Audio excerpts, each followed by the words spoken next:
Staff, are we good to go? Okay, good evening, everyone, and welcome to our Committee of the Whole of Monday, June 20th. Just a few housekeeping items before we begin. We have 4 of us here in the room, and we have Councillor Megan McMath and Councillor Dana Lajeunesse joining us virtually tonight. So we have quorums, we're going to go. So I would like to begin by recognizing that we are meeting on the territory of the Coast Salish peoples, specifically the Sauk Nation, upon whose lands the municipal buildings and operations were built. We like to thank them for their stewardship of the lands and seas, which have existed and continue to this day. Welcome to everyone in the room for joining us. Thank you for joining us tonight, and for those watching online. Okay, our first item on business is item number 3, approval of tonight's agenda. So we have a motion here that the agenda for the June 20th, 2022 Committee of the Whole meeting be adopted as amended, and that is to move item 5.1, the Fire Master Plan, to follow approval of the agenda. So that'll move just ahead right after pretty much we make this vote. So that's moved by Councillor St. Pierre, and since we are in committee, we only require 1 mover for each motion.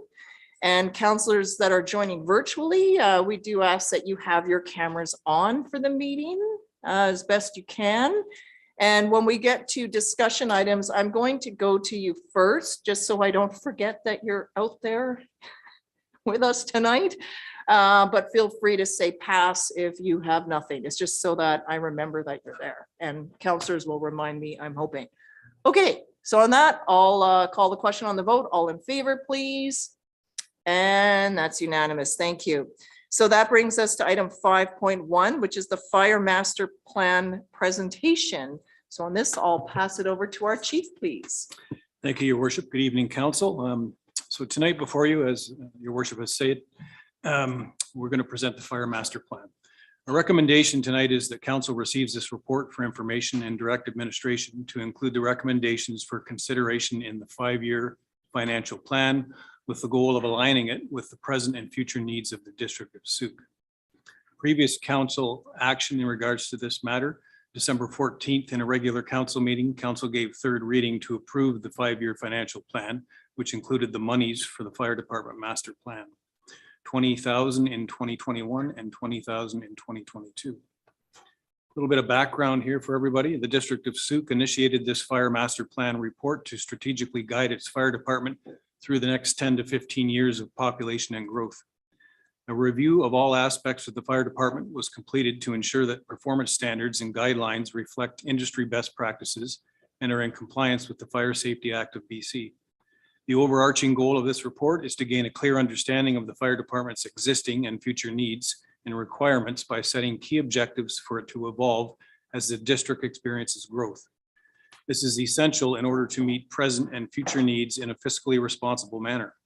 Describing the district's needs along with recommendations, some of which will require additional resources, allows for the implementation of the plan as the demands of growth are experienced. In relation to budget and financial impacts, the district staff will need to determine the fiscal impacts of implementation with the goal of aligning the strategic direction of the organization, as well as consideration of the district's 5-year financial plan. To undertake this review, our consultants, Dave Mitchell and Associates, reviewed a wide range of documentation. Meetings were held with the District of Sooke staff, as well as members of the fire department, including chief officers and administrative staff, career and paid on-call members, and also the International Association of Firefighters executive and the executive of the Paid On-Call Association. Dave Mitchell will provide council with an overview of the document and answer any questions that council may have. So I'd like to introduce Dave Mitchell and Gord Anderson from Mitchell and Associates, and they will take this presentation further. Thank you. Thank you very much, Chief.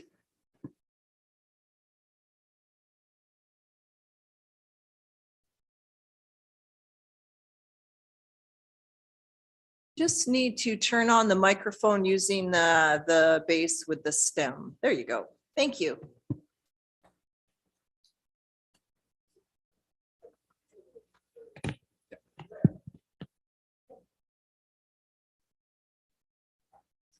Who do we point this at?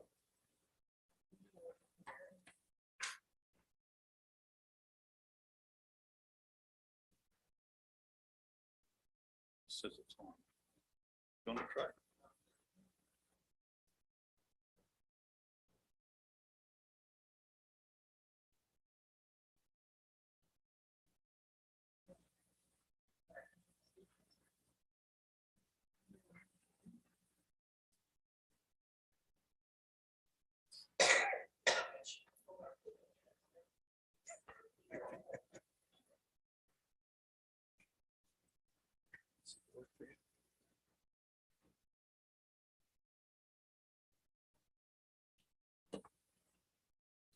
Good evening, and thank you for allowing us to share this presentation with you in person. I'm one of those people that's really glad to be back to in-person meetings.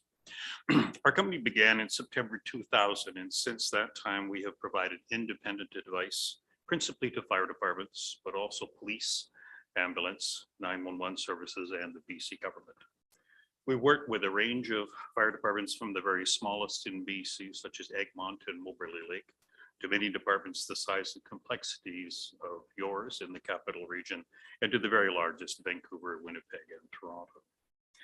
We've recently completed similar projects for the North Saanich Fire Department and for Saanich, and we're currently engaged with Oak Bay, Prince George, Port Moody, and we're doing the rebuild of the Lytton Fire Department following their terrible fire. Work with the province has included the Filmon Firestorm Review in 2003 and the 2010 Winter Games Fire Response Preparation. We have also advised the Office of the Fire Commissioner on a number of issues, including a model for a provincial fire department, and most recently, an implementation model related to the new Fire Safety Act. Working on this project myself, I retired from the Vancouver Fire Rescue Department. I started there in April of 1966. So I'm just a little over 56 years in the fire service business in BC. 1998, I retired from Vancouver Fire and went for 2 years to ECOM, which is the Regional Emergency Center and the 911 Center for BC. And so opened the building, hired the staff, and took over 911 services in June of 1999. And December 31st, 1999, we were the Y2K hub for the province of BC, the biggest non-event in my whole entire life. All of the predicted meltdowns did not occur. 2000 started the consulting company and have been working at that ever since. Gord will introduce himself in a second, but 3 other folks working on the project. Wayne Humphrey, a longtime fire services, fire training and emergency scene management specialist in BC, but also throughout Western Canada. Jim Cook, the retired fire chief from West Vancouver and a fire service instructor, and Ian McDonald, a retired corporate and financial services lawyer. Gordon Anderson on my right is co-presenting today, so please introduce yourself. Thanks, Dave. So for my fire service, I've had a combination of service. I did about 13 years in 2 different volunteer fire departments, one in Colwood for about 4 years and about another 9 years in North Saanich where I lived. I also had a career with the Esquimalt Municipal Fire Department, which is a fully career department, and had approximately 22 years with them and rose through the ranks there to have become the deputy fire chief and chief training officer for the last 6 years of my career. At that time, I was also working with the Justice Institute as a contracted instructor, teaching firefighter, fire officer courses at all different levels. When I retired from the active fire service, I came back into the provincial government in 2013 and became the fire commissioner for BC. And I served in that role for about 5.5 years until retiring in 2019. And during that time, I was also serving occasionally as the acting assistant deputy minister for EMDC to assist in that role as well.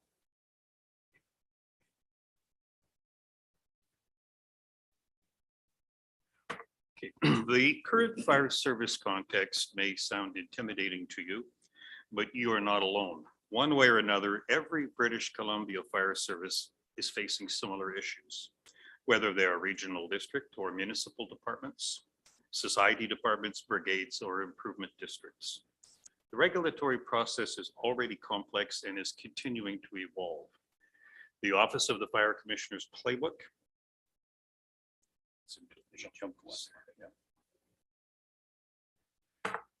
Work Safe, the Fire Underwriters, and the new Fire Safety Act each add layers of complexity and mandatory compliance. In part, this is because firefighting is more dangerous, fires are hotter, spread more quickly, and fire smoke is more toxic. And with the exception of 2020, BC has seen a number of catastrophic forest fire seasons, and we have every reason to expect that will continue over time. In 2021, we saw the heat dome with major fires like Lytton and Monty Lake and catastrophic flooding in the Fraser Valley. Other responses include emergency medical and technical rescue continue to increase and are increasingly complex. The impact on firefighters includes post-traumatic stress disorder and presumptive coverage for heart disease and for many cancers. 13 cancers now are presumed to be related to your occupation or profession as a firefighter. Fire departments are also getting busier with incidents overall and with specific ones such as first medical response. As well, many fire departments will now have the opportunity to provide a wider scope of practice for pre-hospital care, moving to emergency medical responder or EMR. Now, there is an awful lot in this report.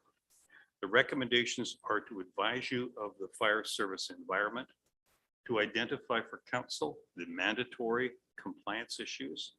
Our goal is to protect Sooke and your firefighters, to manage risk, and to optimize the service provided. So as part of this, we wanted to just provide some background context and the amount of change that's taken place in the fire service. Up until about 2000, there had not been a lot of pressure that would drive changes in the fire service itself. However, that rate of change has been speeding up, as you can see on the slide. Following the Kiwiside Report in 1975, the Fire Services Act was passed as one of the outcomes. The Office of the Fire Commissioner was established, and the Fire Academy at the JIDC became an entity in itself. Firefighter training was specified in the 2002 Minister's Order, and that was specifying that the National Fire Protection Association, or NFPA, you'll hear that term, that those standards would apply across the whole fire service. Of course, one of the issues with that was it was very far-reaching and basically unattainable for fire departments. The tragic death of Chet Szczepanski, a volunteer firefighter from the small department in 2004, that provided the catalyst for change from the coroner's inquest that occurred as a result of that incident. And one of the key recommendations that came out of there dealt with the need for clearer and mandatory training standards for the fire service. The model report in 2009 was also focused in a large part on training for both career and volunteer fire departments. And the playbook in 2014, it identified the authority having jurisdiction, and we talked about that a little bit, and the need to choose or identify one of 3 levels of service for your fire department to provide for the community, and the mandatory training requirements that went with those levels of service choice. The Fire Safety Act, it was passed in 2016, and it is still waiting to be proclaimed into force. In that new act, it has several different changes to it that will affect local governments, such as the fire inspector having to meet new standards that are set by the fire commissioner. Fire investigators similarly will have to do standards to meet training standards. And it also continues the fire commissioner's ability and power to set training standards throughout the fire service. On the right-hand side of the screen in the second column there, you'll see how fast the changes are now occurring and the number of different things occurring just over the space of a couple of years. From 2017 and 18, we saw major flood and fire seasons. 2020, of course, COVID-19 and all the responses that went with that for the fire service and the community as a whole. 2021, we saw the heat dome, more major fires, more flooding, and the severe response challenges that BC Emergency Health Services and the ambulance service experienced during those events. 2022 may also see the revised playbook, which is the training standard, as well as a revised Emergency Program Act by the provincial government, and possibly the Fire Safety Act being brought into effect during this year. 2022 also saw the recognition that the BC Forest Service, BC Wildfire Service, was going to be stood up as a 12-month a year service. Previously, it operated for part of the year, basically in the peak fire season slightly before and after, and then it would discontinue most of its permanent employees for the balance of the year, and that's moving to a 12-month-a-year service. Beginning in 2022, we're going to see probably what's about 3 years of impact from what they call next generation 911 to deal with communications, dispatch, and 911 services, and all the concerns that will be coming from that, and cybersecurity, and what will be an IP network system. So a lot of technical changes coming in the very near future. So in summary, the change in the fire service, it once proceeded at a very slow pace, but today and tomorrow it's going to be happening much more quickly and with much bigger impact overall. The one side to this is that everybody needs to understand that all communities are being affected by these things, so you're not alone in that.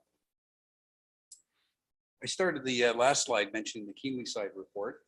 So in 1975, as you can see, the report was it had 37 recommendations, some of which are on the screen there. And I don't propose to meet those or read those, obviously. But this one was commissioned and published, and it was the first NDP provincial government with Dave Barrett as premier, the same government that also established the provincial ambulance service from a number of private carriers that existed at the time. This report gave the fire service 37 different recommendations, and the ones that are shown here, not all of these have been implemented, but a number of them clearly have been.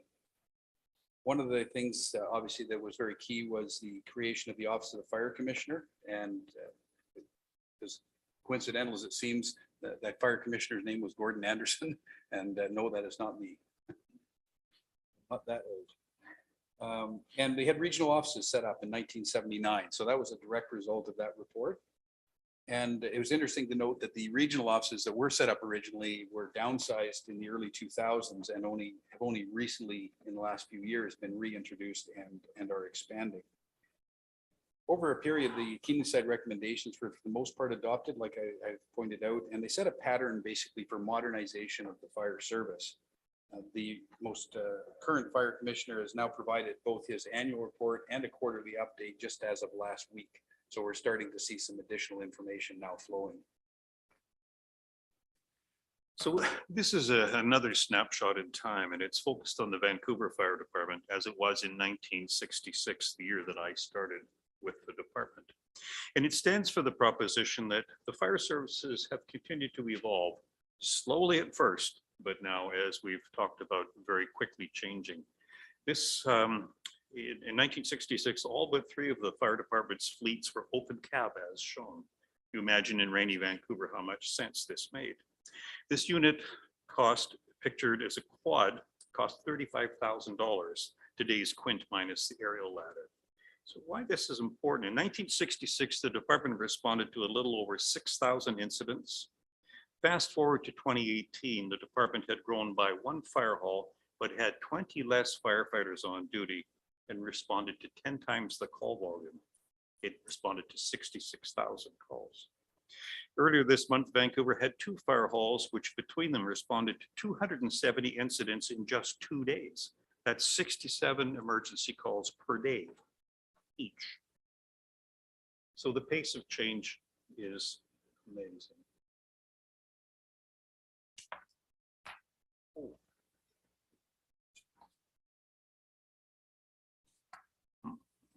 Missing a slide here. Oh, I've got the. Well, okay. Somehow got out of order. Or did I just missed the page? Okay. So this is another snapshot in time and shows the first medical response for a department in Metro Vancouver. This isn't your department, but it's illustrative of the issue that presents itself to local fire departments. This illustrates the way that forces beyond the control of the local department can have a major change in how it operates. This graph shows the first medical response for this department by year and month for 2019, 2020, and 2021. Yours is somewhat similar, although not such big numbers. Note that in April of 2020, when a combination of COVID-19 and response protocol changes by emergency health services saw the monthly total go from 60 in March to 4 in April. Following several more slow months, the call volume crept back up to where June of 2021, the heat dome saw the highest monthly total. Again, this makes the case for you that some part of your fire department's responses are not in your direct control, but when they occur, must be acted upon. Now, someone is quoted as saying, this isn't your father's fire department or your mother's fire department, meaning that a lot has changed and will continue to change. The list here is just some of the many things pushing change in the fire service, in your fire service. These are contained within the report and are the issues to be considered as we plan for how your department adapts to change to meet the expectations of the residents and businesses in this area. The point being that what you see there for the most part are mandatory regulatory issues that are something that, that we have to be mindful of. So I just wanted to talk a little bit about some of the context going forward from this point in time. Obviously, a lot, as pointed out, a lot has changed since your department was first established. One of the number of the different issues that I'm just going to touch on here in a little bit more detail. The playbook, for example, and what's changed with regards to that. So this came out in 2014 and was updated in 2015, and it set all the mandatory minimum requirements for training. So according to the service level that you decided, whether it was external, internal, or a full service department, it identified what the minimum training was for your firefighters. In 2019, the fire commissioner at the time had just taken over from myself. The current fire commissioner announced the playbook would be updated and likely expanded. And this is underway now, and Dave Mitchell and Associates is participating as part of the group that's working on that update. It's focused on firefighter and scene safety in terms of the changes that they're considering, but it comes with the additional complexity in terms of the training, equipment, and the procedures that go with all of that. The reason for these updates is the playbook was designed to be an evergreen kind of document. It started out to establish a basic minimum for structured firefighting, and it's intended to be built upon as needed going forward. And that's what's happening now. So as things evolve and things change in the fire service and in the community, the training standard will be changing with that. So we can also expect there's going to be a greater alignment done between the revised standard and WorkSafe regulations. So WorkSafe has expressed an interest in ensuring that their regulations are in alignment with whatever the new playbook edition comes out with. And that'll also go towards enforcement with respect to WorkSafe in terms of the training standard as well. The second, the point on there on the slide there is the Fire Safety Act. So currently we have the Fire Services Act, a very subtle difference in the name, but the Fire Safety Act that is slated to come in once the government passes it. It's been passed in the legislature, requires an order in council to bring it into effect when they're ready. It's awaiting the regulations that need to go with the act to be finished being developed, and it will also address risk-based inspections. So instead of fire inspections being done according to an arbitrary schedule, if you will, it'll actually be based on the risk involved or the risk posed by a particular property. It'll also amend the definitions of a fire inspector and a fire investigator. And as I mentioned earlier there, talked about changing to establish standards for those two. Currently, there's no standard for training for either of those two roles. We need to see whether or not the province follows through with its intent, stated intent, which was to include regional districts requirement to also undertake inspections. Currently, only municipalities are required to do fire inspections. There's no requirement in a regional district. If that occurs, then potentially there's a fairly significant impact on regional districts as well. The Emergency Program Act, it dates from the early early 1990s. The province announced that there'd be a complete rewrite of the act they announced that in late 2019 with planning for the legislation being later this year. So there was some work done on it, and then the COVID and some of the other issues has slowed that down, but that's underway as well. In many ways, that's a response to the George Abbott and Chief Maureen Chapman review of the 2017 floods and fires that occurred. It also is going to incorporate the adoption of the Sendai model, which is adopted by the province, which is an all-in response model. All levels of government, all sectors of the community are involved in that approach. WorkSafe, as mentioned, in terms of alignment with the playbook, but it also has commenced a review of its own in 2019. And it includes the Part 31, which is the regulations specific to fire departments. And we're looking to see what sort of alignment they bring into their regulations with the training standard. Firefighter health and safety, as Dave alluded to earlier there, since 2005, we now have a total of 13 cancers that are presumed to be caused by firefighting. And heart disease is also a now presumptive disease. And PTSD is recognized for firefighters and other emergency responders. And finally, mutual aid and automatic aid, obviously these are now well understood to increase capacity and better manage risk overall.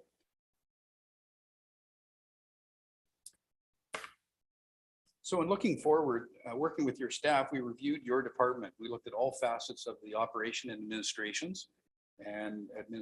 and we reviewed all those facets to determine, get a bit of an idea of where you stand currently. We looked at how what the department does is shaped by the range of the regulatory requirements. And as mentioned, there's some of these requirements are gradually increasing over time. The report identifies a number of the issues that need to be tackled, and we see these as opportunities for the department, and they're opportunities to manage the risk and to be compliant with the requirements. The questions include describing where the department will be in the next year, 5 years, or even 10 years. The critical question is really going to be, how will it get there and at what cost? So the review process outlined here, and I'm not going to read the slides, but we got underway with your department just under a year ago and did a very thorough review with the chief of the day. We traveled in border to border. We looked at all of the risks, and we looked at your neighboring departments. We went to Otter Point, we went to East Sooke, looked at the training center at Otter Point that your folks use, and looked at all of the documentation that we could and that was available. And thank the corporate staff for finding everything that we asked for. We also wanted to make sure we met with everybody. So we not only went to Otter Point and East, but we met with the chief officers and spent a lot of time with your staff, days and evenings as well. We then came back in September for a further review. We attended the practice night and wandered around in the drill square while all of the training was going on, and met with the career and the volunteer associations. It was all very, very helpful. And I'll say at the end, but say again, your folks here are wonderful. They're very committed. They understand what their mandate is. They were very open, frank, realized it was a time of change as well, but they're very committed to Sooke and the service they provide. Second set of work we did, we created a benchmark survey, and I'll comment further in the document. Provided a series of client review drafts for the department in October. Then the new chief was appointed. We came back and had a meeting with him and started getting his thoughts about the draft, and discussed again with the membership. We laid out what the plan was starting to look like. Provided another client review draft in March and a final report in April. Okay. The report contains a total of 42 specific recommendations related to these issues. The compliance with the regulatory requirements is the most important for council to be aware of, and that's well understood within the department. The chief has previous experience in BC, and he and the members are very well seized of this issue. In addition, a lot of other topics and conversations arose during our site visits that were agreed and didn't need to be specified as recommendations. They were agreed and already starting to be underway. Many of these items underway very early on and well underway to being complete. Again, showing the great deal of openness in the department. As noted, the response analysis data came from, is built upon the caveat that it came from two different sources. You have changed dispatch providers over a period of time.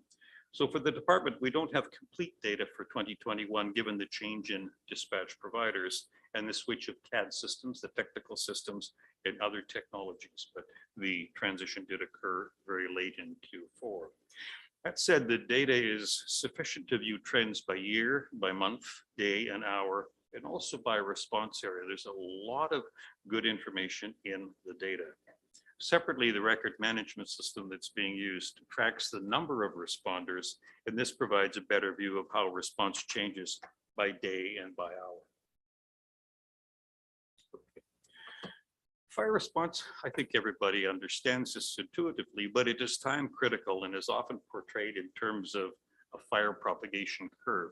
This is from the NFPA, the National Fire Protection Association. Fire response is focused on responding within a short time period and with sufficient personnel to prevent a fire extending beyond the room of origin, and this is critical. The graph from the NFPA illustrates that for most fires, the critical interval is at about 8 minutes or so from the point of ignition. The fire underwriters uses a very similar graphic in their reports.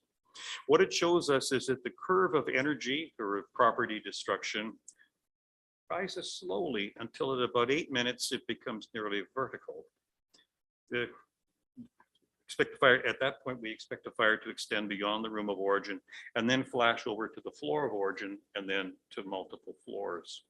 At the point that it extends to the floor of origin from the room of origin, you see the percentage of property destruction rise dramatically.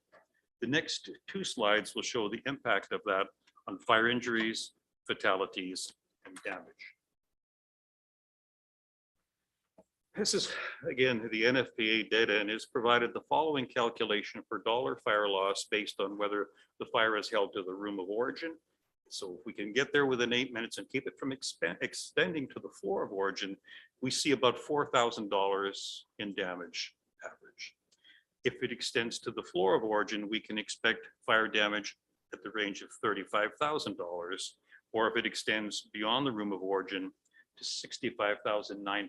So you can see there's a criticality around that 8-minute window, more or less. That's why fire apparatus has lights and sirens. That's why we have traffic signal preemption, because it's really important that we do this quickly.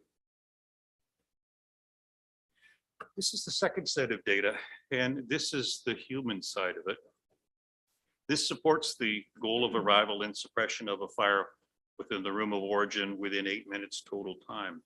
Where we can do that, the rate of injuries is 23.8 per 1,000 fires.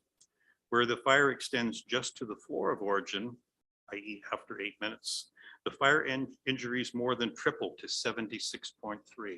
So you see the criticality of that 8-minute window. In terms of fire deaths, there are 1.8 where the fire is held to the room of origin. When it extends to the floor of origin, there are more than 9 times as many.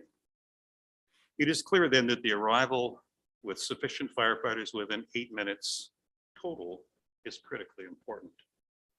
The section that follows will review the numbers of events in a temporal sense, and then consider how response and arrival is governed by the timeliness of initiating the response. So this shows a combination of your annual responses to first medical response and then to all other types except them. So if you look at the blue bars, they represent your first medical responder calls for this department for the previous 4 years. And this shows the impact of 2020 with the reduction in April, May with the COVID restrictions and the directions from Dr. Bonnie Henry. The graph marked non-FMR, that's for every other call you go to. It's structure fires, car fires, every other thing except for first medical response. And viewed this way, your responses are increasing, putting additional pressure on the service level. This might not be a surprise. We have more people living here. We have more buildings. Someone other than I said, there's 3 things that cause fire department responses: men, women, and children. If you add more of them, you are likely to have more in the way of responses. Good. So the next series of graphs, we're going to try to illustrate how variable the response requirements are for this department. And in fact, for most departments overall. The data we have is, as was mentioned, is for 4 years from 2017 to 2020, with 2021 being excluded as before because of the lack of data for that one portion. You'll notice there that October, highlighted in red, is the month with the highest call volume. And if you compare that to December at the far right, it's about 44% more in October than December. So one of the things that you'll see at the theme of these slides is that This is why no one size solution fits all, because things will vary, as you see by these slides. In the next graph here, we have the, oops, you skipped a slide there. Well, it's certainly my fault. There we go. Responses by month. So we're going to drill this down sort of progressively. So in terms of how the responses look from month to month, same sort of caveats on 2021, but again, you have, no, I'm sorry, my mistake. I tripped you up on that. I gave you one chance. Okay, yeah, we're even. We're both seniors. We're both seniors, Elders, yes. actually. That's our one moment. So the responses by day, sorry, and the right-hand side here, you'll see with the days of the week indicated that the busiest days here are Friday through Sunday, with the lowest call volumes being on the Thursdays. So it indicates that, you know, from a day to week, you can't predict one day to the week to the next that it'll be consistent. On the following slide, where we have the responses by hour. So now what we're looking at, and this is a very typical kind of graph that we see in most fire departments in terms of the shape of the graph. In this case here for Sooke, the call volume picks up from a low after midnight to peaking out at around 1600 hours or 4 p.m., where there's approximately 6 times as many incidences as in the wee hours.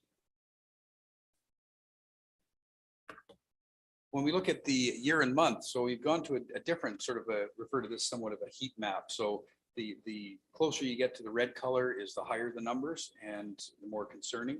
So if we look at the data by year and by month, so years down the left, we again see there's quite a variance in terms of how and when the responses are occurring. For your department, like most, it has a fixed staffing model, which is supplemented by callback of members. So you have some paid staff and you have paid on call staff that can be called in. So in this case here, your busiest month was in October with 395 at the bottom of the column there. So that was your busiest month. But within the 4 years, if you look, so you look from that column from 2017 through to 2020, they range from a low of 74 in 2019 to a high of 113 in 2017. So you can see even year to year, the months can vary in terms of what the call volume looks like. Now we'll drill down to the day and the hour using the same approach. So you have the days of the week, or sorry, days of the week down the left and the day of across the hour across the top rather. And we're looking for the red ones in terms of the highest levels. So in this one here, what we're seeing is that the provision is quite challenging, provision of the fire service, because it varies so significantly by the day and the hour of the week, or day of the week and hour of the day. So in the, looking at the time frame for 1600, so the column there was 16 across the top. If you look down that column, you'll notice that there's a peak incidence of 54 on a Tuesday. And then you look slightly lower down and you see that on Thursday, it has a low of 27. So for this particular hour, Tuesday is twice the call volume of a Thursday. So again, you start seeing this variability where it's not really possible to start predicting when and how these calls are going to come in. That affects how you look at your staffing. Dave? Yep. So in a previous slide, we looked at the propagation curve and the impact of arrival time in terms of response to fires. A similar criticality and response applies to many medical events. This graph shows the time for engine 1 to go en route to fire incidents. That's the time from when they're paged to the time they leave the fire hall. This ranges from between 4 to 6 minutes when the hall is staffed to 10 to 12 minutes to go en route when responders have to be paged back, well beyond that 8-minute criticality we talked about. The goal is to arrive before a fire extends beyond the room of origin at or about 8 minutes. For some hours, this is a challenge, as at a number of times the response doesn't even begin until after 8 minutes. This shows the en route time to first medical responder calls. And the unit that's used typically here is brush 1. And during the hours when the hall is staffed, the response is underway in just over 2 minutes for all but one of the hours. But after those hours when the staff is here, the time to go en route to a medical incident ranges up to 6 minutes in the evening to a peak of 11 minutes in the wee hours of the morning. The next 2 slides show the total staffing turnout for structure fires. This graph shows the average number of responders for structure fires by day of the week. The highest turnout is Friday through Sunday, which perhaps, when perhaps more of the paid on call members are not out of the district working someplace else in the region. The lowest number of responders is on Wednesday when the average is 8, compared with double that Friday through Sunday. This slide shows the average number of responders for structure fires by hour of the day. It shows a wider range. However, the highest response is after normal working hours, which again may reflect that many of the paid on call members could be working out of Sooke in the daytime, returning home in the evening. So now we're going to summarize the recommendations. And so there's about 4 slides of these, lots of material in the document. Bylaw 292, a number of recommendations there, but your service establishment and operational bylaws are what give your fire department the authority for what they do. And it also defines what they may not do. And it's very important that this be revised in terms of all of the current requirements and what we anticipate to be coming with the Fire Safety Act. This happens with most departments that we review. Oftentimes the bylaw is somewhat dated, but things change and your response patterns have changed as well. The fire department is the only, it's an optional service for local government. But if you have one, the service establishment and the operational bylaws define what its powers are, and it can only do what it is empowered to do within the bylaw. There's the piece that goes with that with mutual aid. Your department doesn't have any power outside of Sooke unless it's granted by somebody else's bylaw. Conversely, the departments that come here to help, Otter Point, Machosa, and so on, don't have any power to act here unless you give it to them. It's very important that this be really, really clearly understood, again, to manage risk and to protect Sooke. The emergency program bylaw, note that the provincial rewrite of this now is announced. It won't be until the spring of 2023. There has been so much change that's occurred. It's been punted 2 times now further down the road. Gordon is much more of an expert on emergency management, but we know that your emergency program bylaw offers a number of things that we have recommended that you change, and I think staff is totally on board with them. Occupational health and safety is another one of those mandatory requirements, and there are a number of recommendations to review and to update the program and some policy additions. And Ian McDonald, the retired lawyer who works with us, has provided a number of templates to the department, and this is well understood by them and certainly well supported by them. So looking at mutual and automatic aid, there's a number of recommendations to deal with those. There's a number of different agreements that you have. Some of them are single agreements. There's some that are mutual aid. In other words, it's an agreement for mutual aid with each of the different departments. And some of the recommendations call to have a look at whether there's an opportunity to look at combining those into one master mutual aid type agreement. And also looking at liability and insurance coverage, those kinds of issues, and they're all laid out in the report. The importance of automatic aid is also highlighted as well. The need for getting a fast turnout, as Dave was talking about in some of our previous slides, to get people on scene as quickly as possible. Having an automatic aid agreement where you don't have to ask for help. In other words, you don't go there, determine you need help, and then ask for it, which has an inherent delay. The automatic aid means when the dispatch for certain types of calls come in, the agreement says dispatcher will automatically send units from an adjacent mutual aid department. So it cuts down the delay time in getting additional resources on scene. This also is reflected in your fire underwriters rating, where they give credit for automatic aid agreements as well as mutual aid agreements. So there's a benefit there as well. Your service agreements, there's agreements with the CRD, Capital Regional District, related to the Silver Spray development, which authorizes East Sooke to respond on behalf of Sooke because of the lack of contiguous territory between their property and the rest of the municipality. So that agreement has been recently extended somewhat to get into this year and needs to be renewed at some point again. And staff have been recommended to have a look at the different provisions of that and bringing that up to date as well. And there's also the Sooke agreement with the First Nation provision of service there that also requires some updating as well. And then finally, the fire prevention, there's a number of recommendations here. It addresses a variety of different issues as you see on the screen there. Everything from pre-plans to inspections and a variety of other technical issues that are contained in the report itself. The emergency program, it's been mentioned a number of times. There's a total of 8 recommendations. These deal with the likes of EOC training for designated municipal staff. So when you activate an EOC, it's quite normal for have senior municipal staff filling positions in the EOC, and they require training for that purpose. Regular EOC exercises to ensure that people have a chance to practice the training and get comfortable what needs to be done when you do an actual activation, and identifying things like a backup EOC location and the activation plans to go with it. Operational guidelines, there's a fairly significant amount of information that's contained. There's a couple of recommendations dealing with identified issues, and some of the issues are identified in sections of the report, and we've provided the fire department with a spreadsheet of detailed recommendations for some of the very more minor format and wording and omissions in some of the existing OGs. So some of that technical stuff, they have a more detailed breakdown, and then the report gives the broader recommendations in that regard.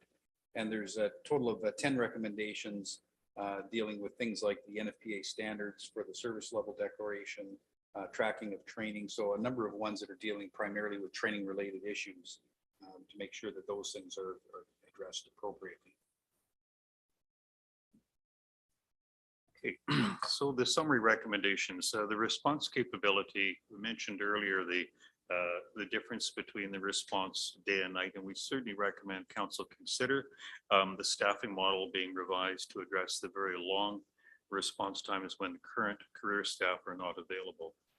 The benchmark survey was very interesting, and we worked with the department to pick 6 departments, all within about 1,000 of population, try to make them as similar as we could.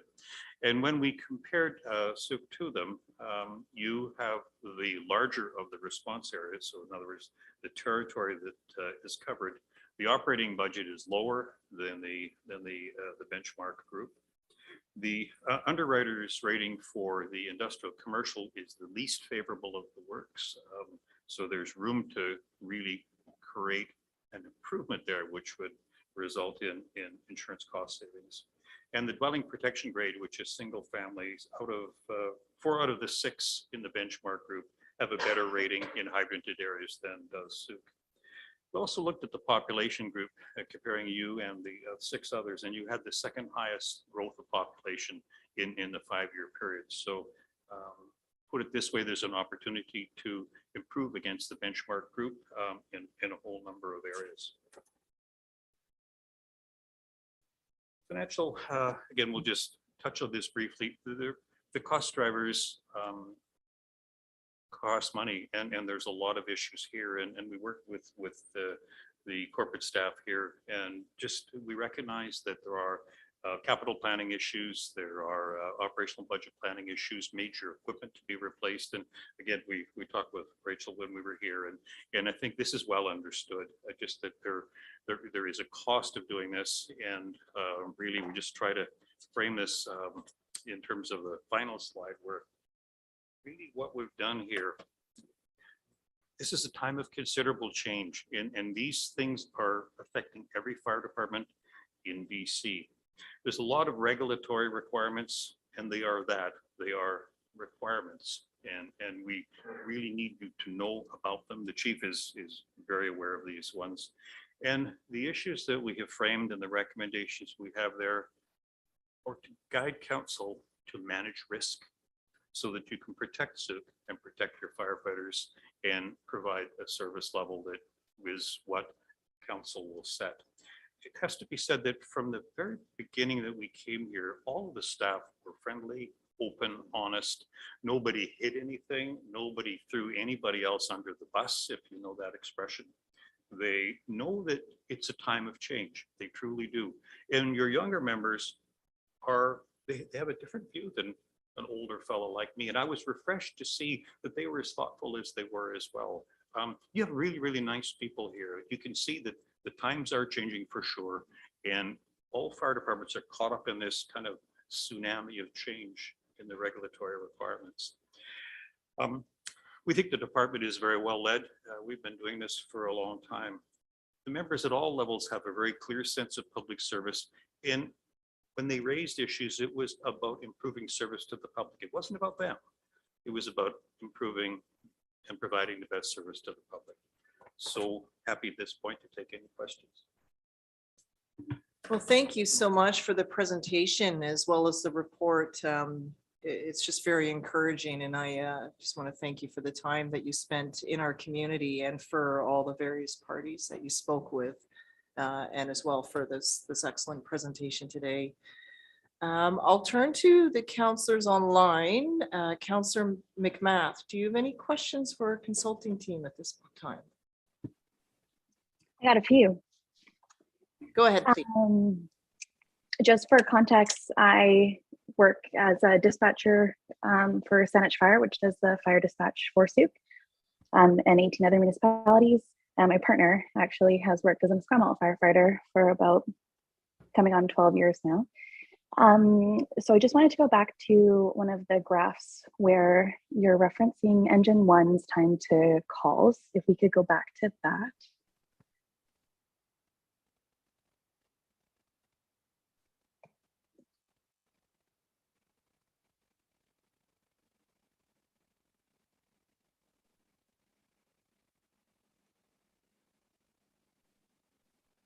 And so in this graph, and then I also wanted to reference another point as well for the automatic aids. And there was a mention about some of these municipalities that join us for automatic aids don't have the power to act unless we give it to them. And so I'm just 2 points of clarity. So one, for engine one to respond to fire incidents, have you also included a time where municipalities who are part of the auto aid agreement get there before Sooke does? And two, can you provide clarity on a time when a municipality comes into the area and doesn't immediately have the power to act? Oh, could you just turn on the microphone, please? Thank you. Didn't open up. To the second question first, I think that's one of the issues that we've raised with staff is we just need to make sure that you work with all of your mutual aid partners to ensure that you are giving them the power to act in Sooke that you want them to do at the direction of the chief and the members. The first question was about the time when other departments responded. That wasn't available in the data set that we were provided. I'm very happy to hear that you work with Saanich. You know that I've worked with Saanich over a whole number of years, and I'm very proud of the dispatch office and the dispatch facility they have. I anticipate that there will be a more complete set of data for further follow-up studies. This was the data that was provided. Okay, and then just back to when we have another municipality that's joining to assist us, whether we are short crew members or for whatever reason, is it, for clarity, is it that less that they have the power to act and more that there's a specific like Sooke style direction? Is that what you're trying to say? Trying to understand the question. I don't think I quite. Sorry, so you'd mentioned that when we have an automatic or a mutual aid, that you just wanted to make sure that these partners had the ability to act. So I'm just looking for clarity or an example of where that's not an option, or where you're looking for some stronger verbiage in our service agreement. So we really work with staff. It's a good question. Thank you. And really, we're just saying to staff, let's just make sure that every place that you go to respond on a mutual aid call, anywhere in the Capital Regional District, ensure that you have the power to act there so that you are not doing something that is ultra vires of what you are allowed to do. And for everybody that could come here, make sure that you've given them the power that you want to act. We just say it's very important that that be done and very thoroughly done. Given that some of the agreements were many years out of date, it's always very timely to do that. And given that the grant of powers provided to departments changes over a period of time, as has the grant of powers for your department. Okay, and then did you also review, we have some temporary, I think I would refer to them as an automatic aid agreement, where Sooke may be pulled out of district to assist another municipality that is also short during those peak powers, peak times. And did you also do like a risk assessment on Sooke agreeing to those automatic or mutual aid agreements?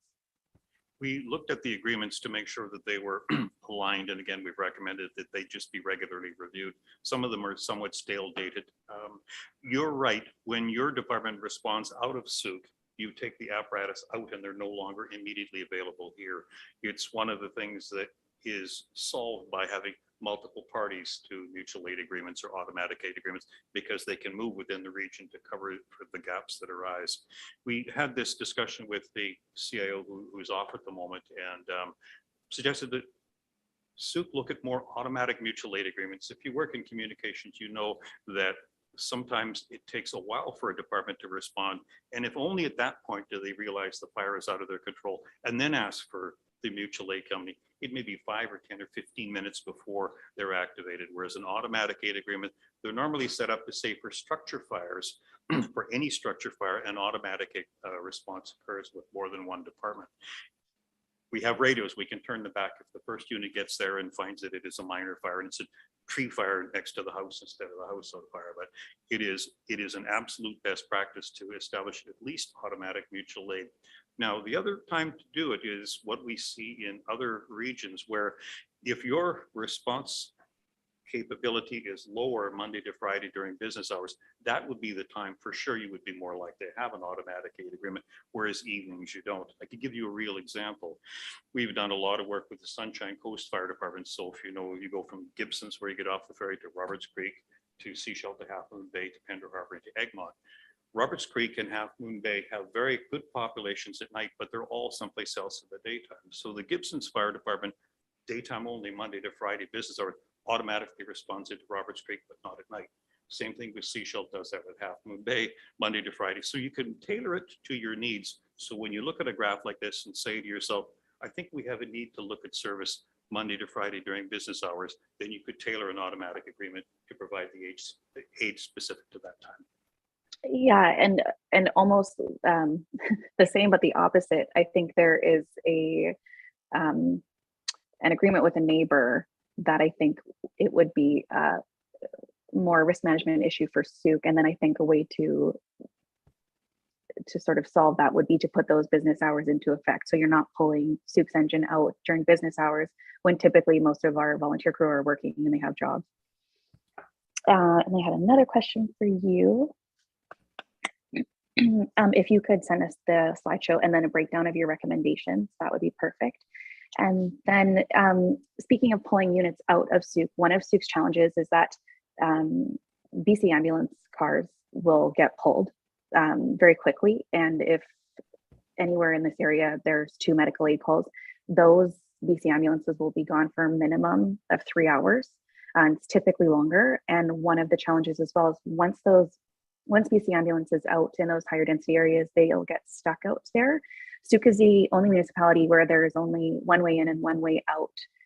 And so do you have any recommendations for the Sooke Fire Department and how to mitigate that, or for how us as council to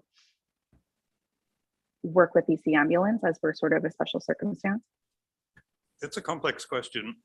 One thing that has developed actually just in the last, you might have seen the health minister make the announcement in the 3rd week of December, where the scope of practice for firefighters is going to be increased to provide EMR, which would allow them to provide better and more therapeutic responses at scene and stabilize the patient earlier on. So that will be before the department for consideration. But many departments that we're familiar with are now moving from FMR, first medical responder, to EMR, because they now have the opportunity to provide more advanced protocols, which are better able to support the patient at scene.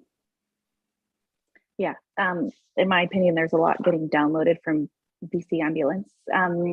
Going back to, we have a composite department with volunteers. Do you see it as a trend throughout all of the municipalities that you work for, that retaining volunteers is getting more and more challenging?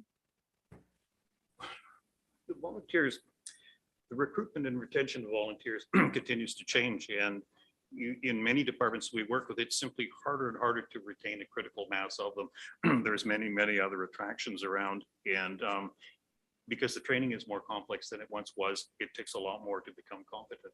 So it's not just here, it's in most places we work with. We see the availability and response of volunteers continues to drop, and it's through no fault of anybody. It's just, it's harder to do, and people sometimes have to work further away than they do. One department in the Lower Mainland, I'm not going to name which one it is. It's on the smaller side. It has a lot of paid on-call members. We did a review for them about 3 years ago where they had about 40 paid on-call members. Now they're down to 16, which is really severely limiting their ability to provide a fire response.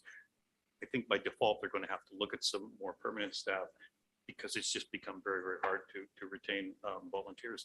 A lot of them also get trained someplace and then get hired by a career department, which happens really throughout BC.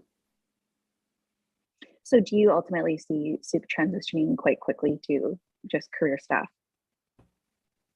Or is there a model that you've seen locally where you tend to see a higher like set of retention for attracting volunteers?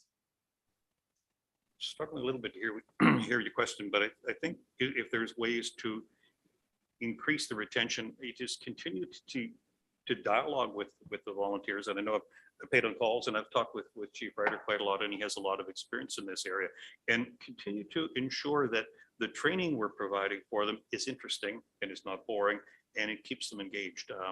For paid on call and volunteer firefighters, keeping them, not stopping them from doing the same old thing every time, but making the training sessions always interesting and on point is really key to retaining them. But it's difficult everywhere we look in BC. It's not easy maintaining a large complement of paid on-call firefighters. But this department will be a composite fire department 100 years from now. There will always be a need for volunteers or paid on-call, but we just have to make sure that we incent them, that we interest them, that we respect them, and we find ways to work with them that is net positive for them and for the community. That's great. Thank you so much. Thank you, Councillor McMath. Over to Councillor Lajeunesse. Nothing at this time. I think Councillor McMath covered most of the questions that I had. Okay, very good. Thank you. I'll go to councillors in the room. Councillor Bateman. Sure. Thank you very much for this very thorough report. I think one of the key points you've raised is the midnight graveyard shift and the importance of having career IWFF, right? Wrong. IAFF. On that shift. How many do you believe we would need for that period of time from, I guess it's 5 p.m. through to 7 a.m. We've talked to the chief about this, Councillor. It's a very, very good question. There are a number of departments in this area that have just recently made this change. Sydney has recently made this change, and I think they're having 2 or 3 people at night. And Colwood, I think, has just recently made the change. And so we were suggesting that the chief talk to the chiefs and the CIO talk to the CIOs and say, if this is an in-region model that works well, maybe try to emulate it here. I believe North Saanich has contemplated doing that, and it was in a report we presented to their council about 6 or 8 weeks ago. Same issue as you have with response. So look at the in-region ones that have been implemented just in the last 12 months that seem to be working, and those may be the best ones to do, at least as a near term. Okay. And I guess to reiterate why that would be so important to get the response time down to 8 minutes or less. And we're not seeing that with volunteer firefighters who have to wake up in the middle of the night. And Councillor, it's nobody's fault, and it's certainly not their fault. But if they've got a 2 o'clock in the morning, they're sleeping at home. They sleep like me. It might take a little while to wake up, right? And you've got to get in your car and come down here and assemble. There's something to be said for improving the response for the first truck out the door. There's a conversation sometimes, well, the first truck out the door might only have 2 or 3 or 4 people on it.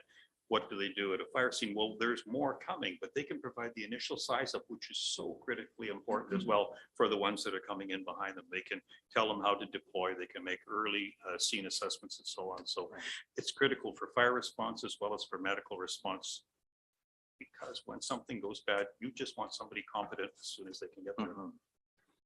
Okay, and I'm looking at the organizational chart on page 65.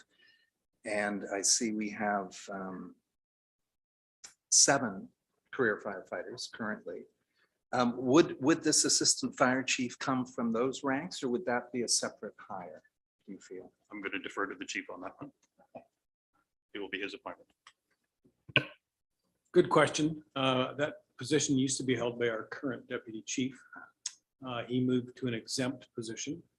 I'm not sure. I can't speak to why that position never was refilled or what the intent is. I see value in getting some more staff, obviously, but I'm not sure it would be in an assistant chief's position. It could be numerous positions. It could be suppression staff. It could be fire prevention staff, emergency management staff. It's been interesting for me because I just got here, as you know, and I've been trying to immerse all this information, but I've also been working side by side with David Gord, and there's lots of dialogue and discussion.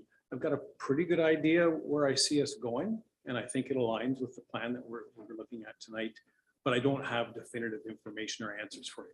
What I can say to you is we need some help. Yeah, I think on that note, I'll stop, but thank you again. Thank you, Councillor Bateman. Councillor Logans? Thank you so much for this report. I think we see a lot of consultants come through these doors, and many of them don't do a thorough job and actually spend time in our community. So I really appreciate that you spent time in our community and surrounding community and with our staff and volunteers. That really means a lot, and it shows in the report. I just have one question, because this is a lot of great information and a lot of important recommendations, but there are 45 of them or something. Where do we start? I know we reviewed it briefly, but if we could perhaps review again the most important recommendations, or at least the ones that we should address before some others. I know there were some regulatory ones in there, and also through you to the chief, will these be, do you anticipate these coming back to us anytime soon with, like, during the budget process on on which ones you think are the most important, or which ones do you really anticipate us dealing with as soon as possible? I'll answer and then I'll pass it on to these folks, if that's okay. So yeah, obviously resources are required, and that usually takes money. And I think as we move forward, once you folks get some time to sort of absorb this plan, we'll sit down in other sessions, strategically speaking, and see what lines up best for this, the direction that the district wants to go in. So, and obviously it has an impact on the budget. So that's how we'll sort of get there, I guess. Thanks. So Councillor, thank you. And very good question. And the priorities for Sooke really should be looking after all of the regulatory issues first to manage risk, because those things can be done now. Some of these things are going to be budget items, and Rachel and staff will be dealing with them. They'll be 2023 and beyond. But the immediate requirement, we just really urge you to manage risk and protect Sooke. Protect yourself as a corporation, protect the department, protect your responders, deal with all of the regulatory stuff, for all the OH&S stuff, the bylaws, and all of the things that define what you do and provide you protection for what you do. Those can be done right away. In fact, a lot of them I think are well underway. And we provided some advice to the chief and the department, and we will continue to do that post this report being done. That's the most urgent stuff. Thank you. Yeah, I did notice some of them, and I thought, you know, we could do that today if we want. So that's good news. Thank you very much. With respect to your staff as well, Councillor, some of this work is already well underway. And things like SOGs, we provided the chief a very good template to do these in. I think that's well underway, and I'm pretty pleased with when I see the level of engagement that they have around these various tasks. Thank you. Councillor St. Pierre? Thank you so much again. I was impressed and interested in the statistics, especially the ones relating to the work in Vancouver, with 6,000 going to 66,000 and still having 20 fewer staff. Now, I have to assume that a good chunk of that was actually based on the FMR, the medical calls. And I'm thinking, and I'd like clarification on that, that in 1966, they weren't doing as many medical calls as they were actually addressing structural fires. So the first thing I'd like to do is get an answer on that, because I'm curious about that. as an old timer from that department, in fact, the proportion was about the same, Councillor. Back in the day, an awful lot of calls were something called those fire alarm boxes, and I think we see one in the lounge next door. A lot of them were false alarms, and they really weren't as meaningful as they were. Today, we see all of the call types increasing, but we actually had been doing what back in the day, and I'm just showing my age again, we used to call it an inhalator squad. And that was before it was called FMR. And an awful lot of the calls, probably about 40 to 45% were inhalator calls. But that was back in the day when the ambulance service was not a provincial service. It was various private companies in the Lower Mainland and throughout BC. Some of them were parlor cars used by funeral homes as well. So it was a different time, I assure you. But First Medical Response has stayed a very busy part of the work. But for departments as well, your department and most ones we look at, there's sometimes a euphemistic thing that says, well, you only want to do first medical responders because fires are down. No, they're not. They're not down. They're the same or trending up. It's just in some cases, the percentage of total calls is down as a total percentage, but the absolute number is there or is rising. And we see that in most fire departments. So I guess my follow-up question to that was the expanded powers with regards to EMR that will be suggested by the province.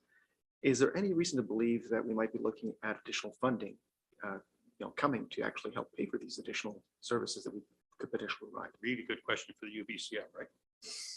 And we're not aware of that, Councillor. It would be a very interesting one to consider. A lot more departments now are employing or deploying EMR for a couple of reasons. One, that it allows the people who respond, the department to respond, to provide better supporting care if the ambulance is going to be longer getting there. It's not to knock on the ambulance at all. They've got issues as well, but it is a more complete set of skills. So they've increased the scope of practice. And in fact, Chief, you were at the Chiefs Conference, and I think Ryan Sinden was there describing the increased scope of practice that will be allowed for firefighters to provide a better level of response when they arrive until BC ambulance arrives and the transport occurs. Okay, so and a follow-up to that question. Notice that the call volume obviously went way up around 4 o'clock. There's a lovely bell curve happening right about that time. This might be naive, but I'm curious as to whether or not there's any advantage in actually having 2 different streams. So for example, paid on call that would be focused on EMR and FMR, and paid on call to be focused on structural, and having a separate vehicle and apparatus for that particular stream. Basically simplifying some of the complexities in terms of the training, but actually allowing people to focus on what they really want to do. And especially when we need that redundancy, or not necessarily redundancy, that extra capacity during those peak periods. Is that something that's been considered and is reasonable, or just out to lunch? Just curious. No, I haven't met many people who are out to lunch on any of these questions. There are some departments around North Pender Island where I used to have a summer place. In fact, have part of their responders only do first medical responder calls. They don't go to fires. They take a truck and they do first medical response.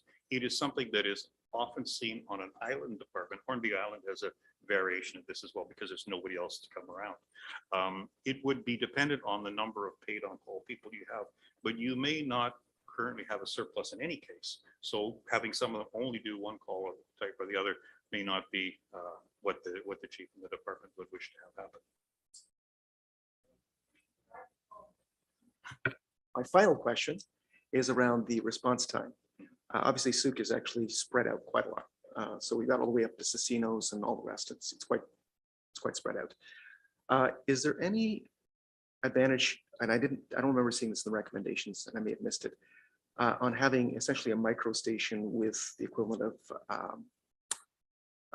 what is it, Brush One, like something very simple that would actually show up very quickly to actually get in within 8 minutes, get out when it's still a room, and deal with in that way, specifically with people that could show up nearby. It's an evolving question for sure. At the moment in time, Brush One is here, and this is the centroid of all of their calls in any case. We see in some jurisdictions an option for a smaller, like an outpost station. It's not something that's really caught on as an idea that we see as a best practice, but in departments, we will also see at certain times of the day, a unit will go from one station and will stage at a post. So they will, for 2 or 3 hours, because there's always a large call, particularly along the highway here as an example. You'd say, well, perhaps if that occurred there, we would just stage an apparatus there. At the moment, you don't have enough apparatus to do that. Really, you only have staffing for one unit. So that will be part of the response analysis, the deployment analysis the department will do. But as the population grows and as the call volume rises, you'll be looking for some newer ways to do these things. It's not a bad idea. We just don't see it very often. I like your taxi service idea. It's good.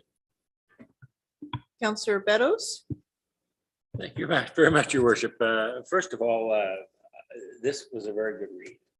I actually enjoyed reading it. Some of the dry things that we are sort of forced to read here can really put you to sleep. This was almost fascinating, and a history lesson too for me.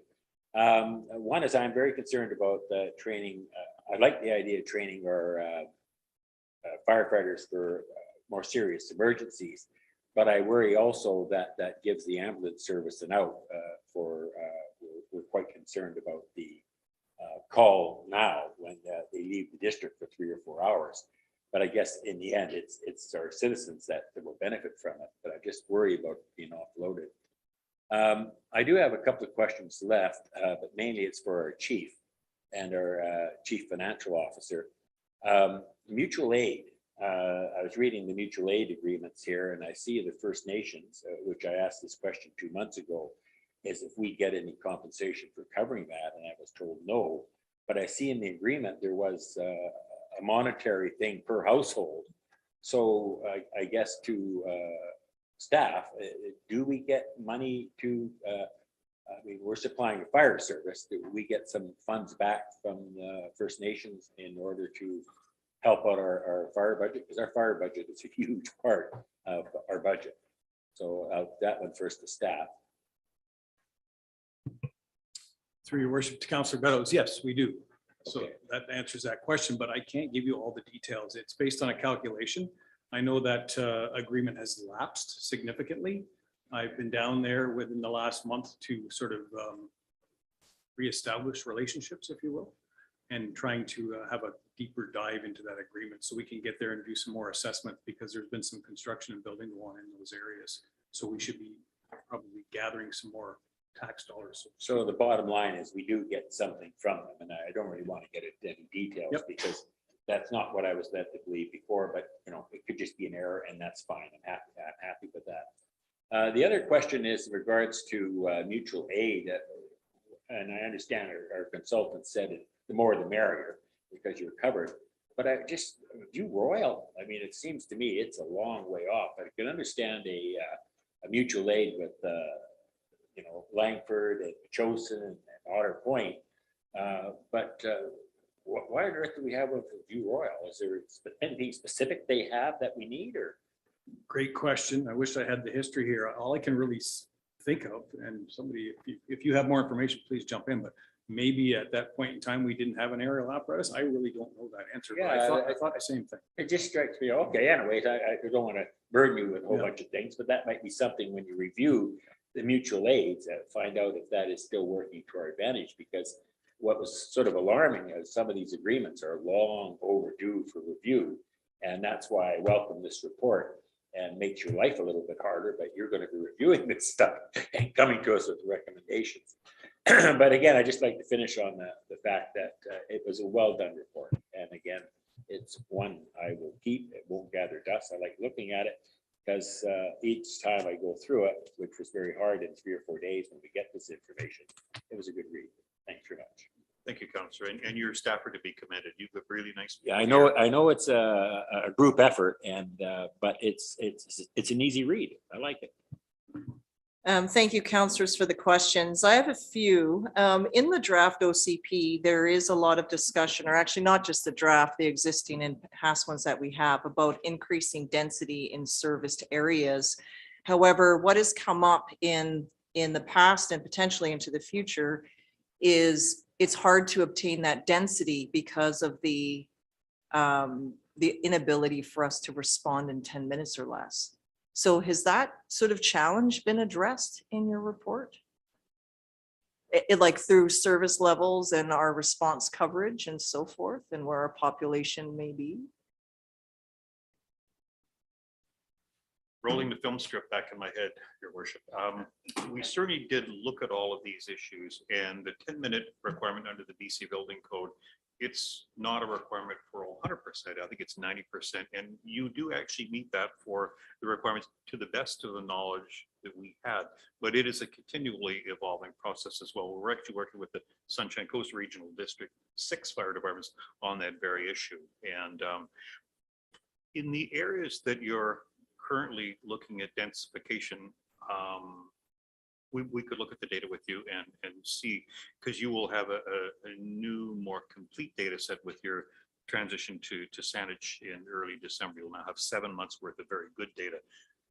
They have a very good CAD system. They have very good tracking. You now have data terminals in the apparatus here as well. So there will be better information that is now available. We're happy to continue to help with that conversation. Thank you. And then Councillor St. Pierre kind of caught this, but I was considering that you had done some consulting work with the UBCM and also just with the Minister of Health announcing the additional requirements for our firefighters. So what is the funding tool that they're providing to help us achieve this? But it sounds like they announced we would need to do this, but they're not giving us the necessary tools to make it happen. We're also getting more involved in community risk assessments, and I think we're seeing more not operational funding, but grant funding to deal with things like Fire Smart programs and so on. So we tend to see more, and I see a lot of this on BC Bid and a lot of asks for this. There tends to be more grant funding, and we would just encourage council to continue to ask for more grant funding to address these issues, because they are changes that come from on high down here, and at least grant funding can be provided. We've worked with a number of departments as well that look for fire hall renovations or improvements. My understanding as well that there's more flexibility around using gas tax money for some of these as well. So it seems to me that seems to us that there's a bit of a thaw around at least grant funding, not operating funding, but grant funding, and perhaps that should be continued to be pursued. Yeah, no, thank you. For those in the audience reviewing, it is the Ensuring Local Government Financial Resilience Report that the UBCM completed, and I was on the executive at the time, and it illustrated both the problem as well as solutions. And one of them is don't charge us PSD on fire trucks. That'll help, right? That's, you know, and there were some easy ones like the cannabis revenue taxation along with the many others. So it does have, it wasn't just here's all the problems, it came with solutions, and the executive is advocating, but I think we're going to need advocacy added to the suite of recommendations. View Royal, I was just going to comment that when the structure fire to the Evergreen Mall occurred, there was fire departments from all over the region responding that day. It was a long, long day for our crew as well for many. So it may have just been the rotation of one truck needing to and another one coming in perhaps. Some others may recall when the Philberg was lit in our harbor and our ability to sort of attack that fire when it was in the basin and the cleanup against that. And I believe with Saanich, we have something in play now because of the tower cranes, and they were the departments that was able to meet and work with us. And that's our closest response. So it could just be the uniqueness, but look forward to that. And then I appreciate you're also just having 2 crew members respond with the others coming. I was homesick one day and there was a fire in my neighborhood, and our fire chief at the time responded and managed to attack the fire with the garden hose. It was a vehicle that caught on fire and the residents were in the back of the house. They had no idea that their car was on fire as well as the outside of their garage. And it was another neighbor who saw it and called it in. So it was his quick response followed by the others that actually helped it. There was no damage at all because of the quick response just by one individual. So thank you for that, as well as just for the kind feedback of our staff.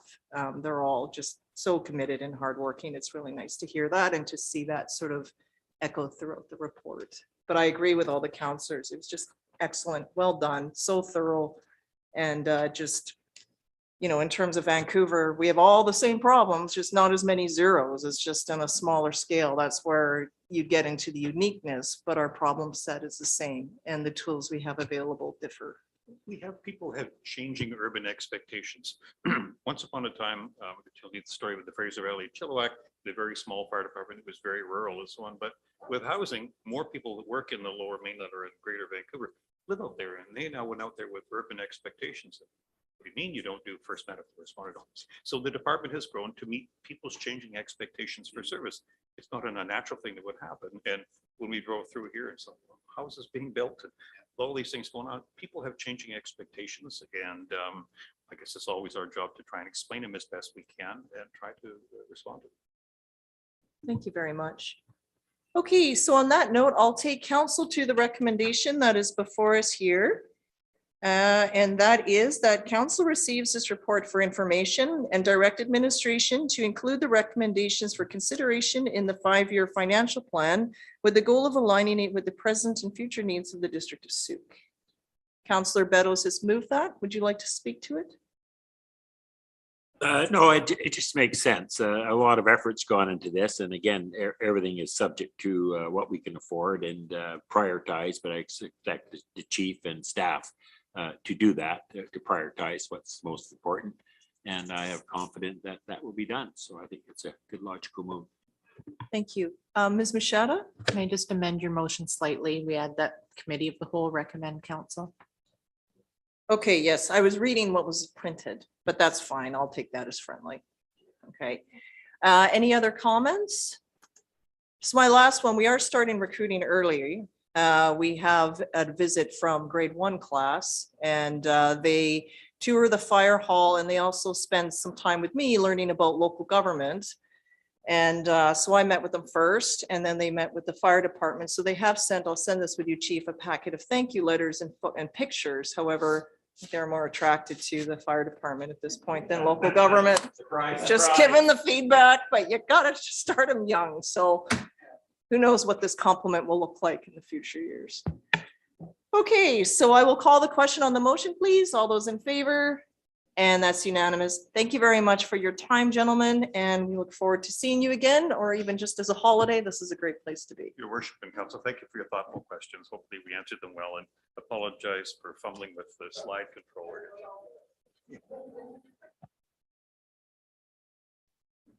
Thank you. Okay, so next up, is there a way just to like lower the heat in this room or like get some more air? Is We that? believe that the system is shut down because of the renovations on the 2nd floor.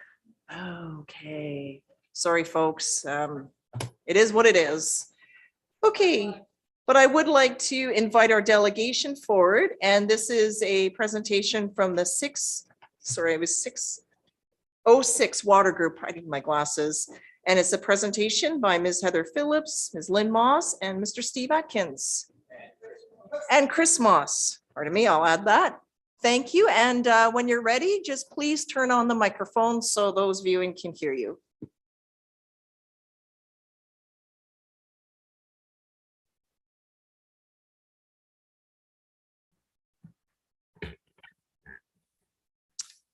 Well, now for something completely different and shorter. Thank you to the Sooke Mayor and Council for allowing 606 Water Group to make this short presentation. Related details are in the briefing notes provided, and there are also questions which we hope we can discuss with Council and staff in the future. The water cycle is the transfer of water to and from the atmosphere and the land. Human activities can interfere with this water balance. Under a natural cycle, the balance is like this. You can read the numbers for yourself, but note that only 1% shows as runoff from a natural system. The effect of development is typically like the picture on the right. This shows that a whopping 25% ends up as runoff or wastewater, and less than 10% gets down to the aquifer. When development does not consider rainwater as a resource, the area will gradually become warmer and drier and more susceptible to drought, wildfires, and flash floods. This is the drought chart from last summer. From the end of July until mid-September, Sooke was in a severe drought condition. From August 20th to September 14th, Sooke was in extreme drought. Remember, the Sooke area depends entirely on rainfall for all of its water. An occasional drought limiting the water supply can be blamed on weather. When severe and extreme drought is the trend, we're talking climate change. Here is a map of the geologic structures under our area. The gray horseshoe area are the gravel deposits that correspond to the Sooke River Aquifer number 599. The orange and pink are bedrock formations, which are part of Metchosin-Sooke Aquifer number 606, which underlies all of the area from the Esquimalt Lagoon to Jordan River. Smaller aquifers like the Sooke River Aquifer lie on top of the bedrock. This slide outlines Sooke Aquifer 599 in purple. The blue dots are registered wells in the area.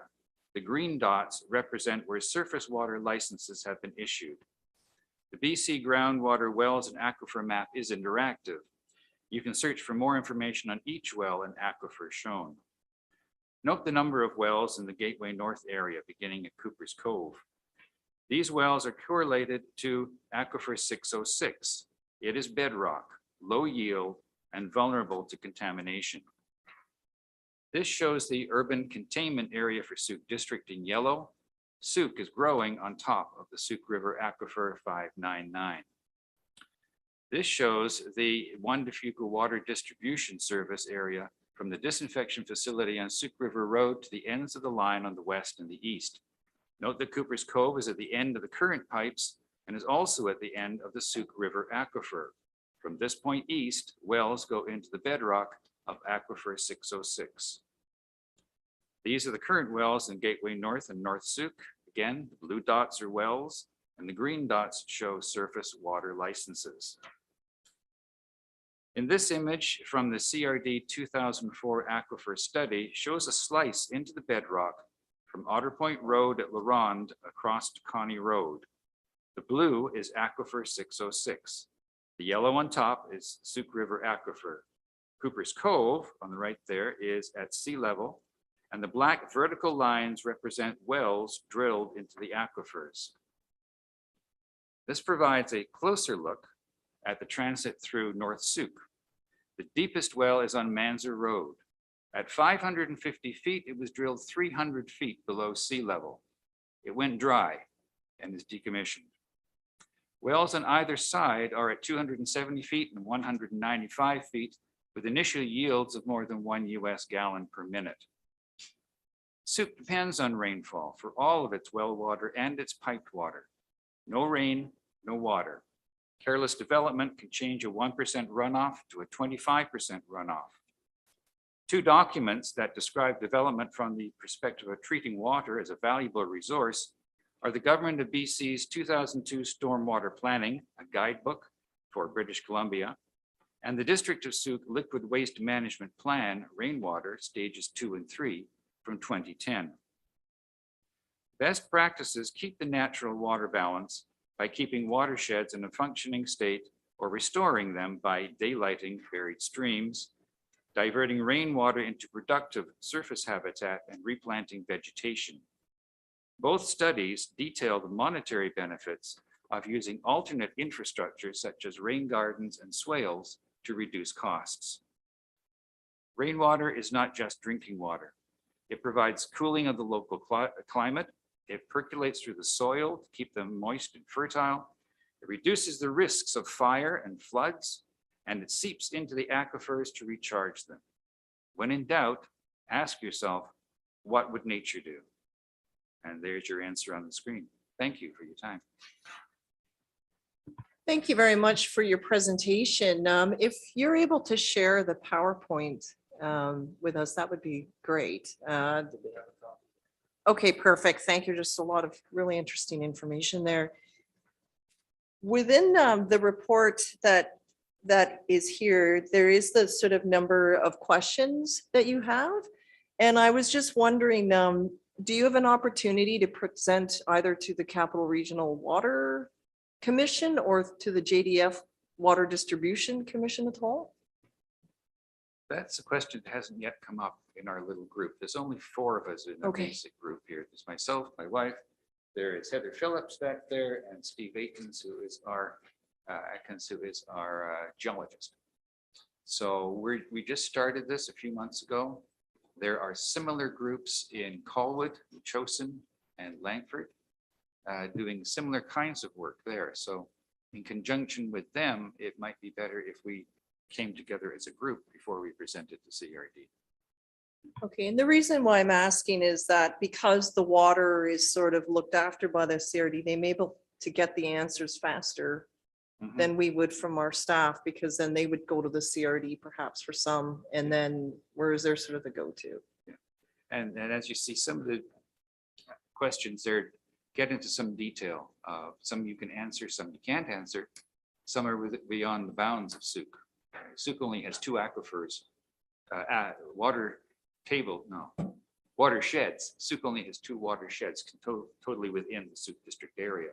All the rest of your rivers, there's a couple of dozen of them, come from up above. And Yeah. those aquifers really have no control on what's doing up there. Okay. I'm just trying to think of the best way to get answers, just for us to address getting the responses back as best as we have. I'll go to Councillor St. Pierre. Just had a question, Mr. Moss, your worship. I'm curious, in looking at the liquid waste management, I think from 2010 and the other documents, are there any recommendations or priorities within any of those documents that have not been put into place that you would suggest are the highest priority to put into place in Sooke? Was one of our questions, and one of the questions has to do with infrastructure, trying to reduce the amount of infrastructure that's in the ground and that has to be put in the ground as Sooke grows. Now, if we can do the things like we did at the library here, it may be possible to divert some of that wastewater away from being wasted, but being reused to increase the livability of Sooke. So I don't know, maybe I should defer. Heather or Steve or Lynn? Heather? Sorry, Ms. Come up. Phillips, you'll need to come up to the microphone.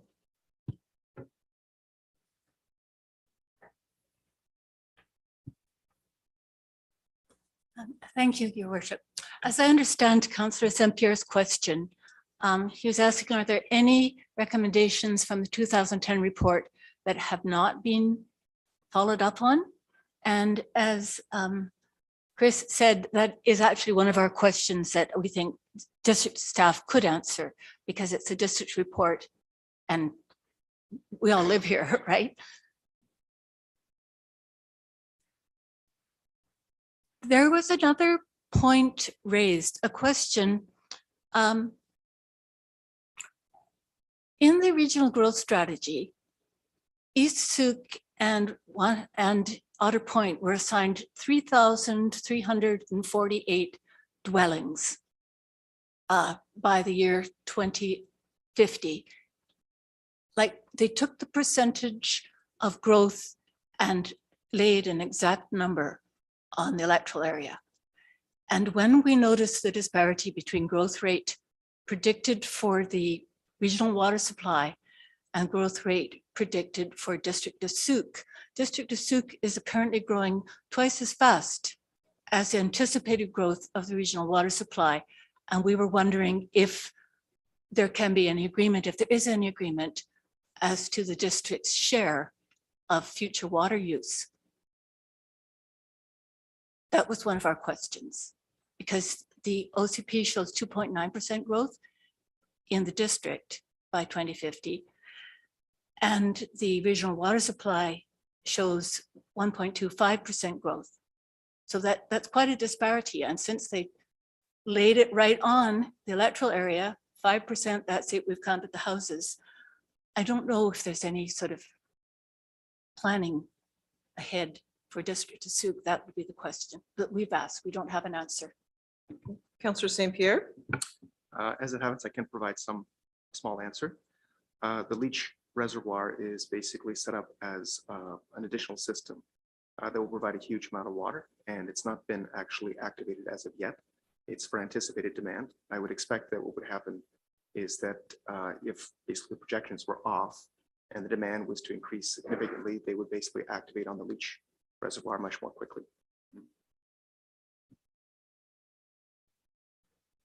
There are also questions that you'll no doubt have to face as a council looking at the gateway properties, because it goes into bedrock. You cannot excavate it with an excavator and a dump truck. You have to drill through it. you have to blast it. And both of those things may cause problems to the bedrock fractures, because the way you collect the water in bedrock is through little tiny fractures through the rock, which is why setting off an explosion with vibrations through the rock could stop that altogether, which is what happened a couple of times on the Moti byway up here. So also, almost nothing will percolate into bedrock, and as it's vulnerable to contamination anyways, you probably wouldn't want to put septics up there. So you're probably looking at drilling in sewers if you're going to put a lot of houses up there. Just saying. Thank you. I think the draft OCP at this time does not call for a lot of, and Councillor Beddoes knows it far more intimately than I do. We're sort of looking that the scale of the neighborhood is roughly the same as it is. The density goes back to my question to our previous presenters, was about density being in service areas that are already serviced. Yeah, and just to add to that, if there's not potable water, they can't build. It's as simple as that. Everybody has to have potable water to their site. And if we don't do it through the CRD, if they don't run a line there, they don't get a building permit. But I mean, I hear what you're saying, and believe me, we are very much aware of that, and I'm glad you brought it to our attention again. I could have other comments if you want to say. Yeah, just one, again, another well done, very, very well presented, and there's only 4 of you. And it's amazing. It was good information for me, and I'm glad that you brought this presentation to our staff, because there's some good information there. So I very much appreciate that. And as you're well aware that the CRD they do all the water for us, and we don't do a lot with that. And wells, I believe, are a provincial jurisdiction, if I remember right. We don't okay wells. No, not as a municipality, but we do have a lot to control with the groundwater and runoff. And I'm glad you mentioned the new library. I'm going to have a closer look at that now and see what they've done there, because I've been on the inside, but I haven't looked at the outside. So again, I appreciate what you've done, and there's a lot of great information here. And I applaud you on your dedication to this subject, because there's a lot of work. Well, thank you, through your worship. Several of you had came up to our place to look at the solar panels that we had put on top of the garage. Since that time, we have carried through with our promise, and we put in a rain retention center. So we have a 3,000 gallon tank up there taking water off that. And we just had an open swale to carry the outflow when it filled up. We made a mistake in getting a 3,000 gallon tank. It fills up in 2 weeks around here. And the rest of the time, that water just flowed out into another area, which made it too soggy to do any building or gardening. So doing it the formal way with, an excavator and drills and all kinds of things and piping would have probably cost us $4,000. We decided we were going to put in an open swale, a rain garden type thing that cost us $650. So in terms of finance, if you're looking at $650,000 to build rain swales and rain gardens and diversions around Sooke, as opposed to $4 million to put in underground infrastructure, that's another way of looking at a benefit. Great, thank you. I'll just add that the Knox Vision Society, when they built their building on the corner of Wadhams and Church, the landscaping that is along Wadhams is deliberately a rain garden. So it is attractive landscaping for the residents, but its purpose was actually to be a rainwater garden. Thank you. So there is an ask in here, or sorry, Councillor Bateman. Oh, stay put.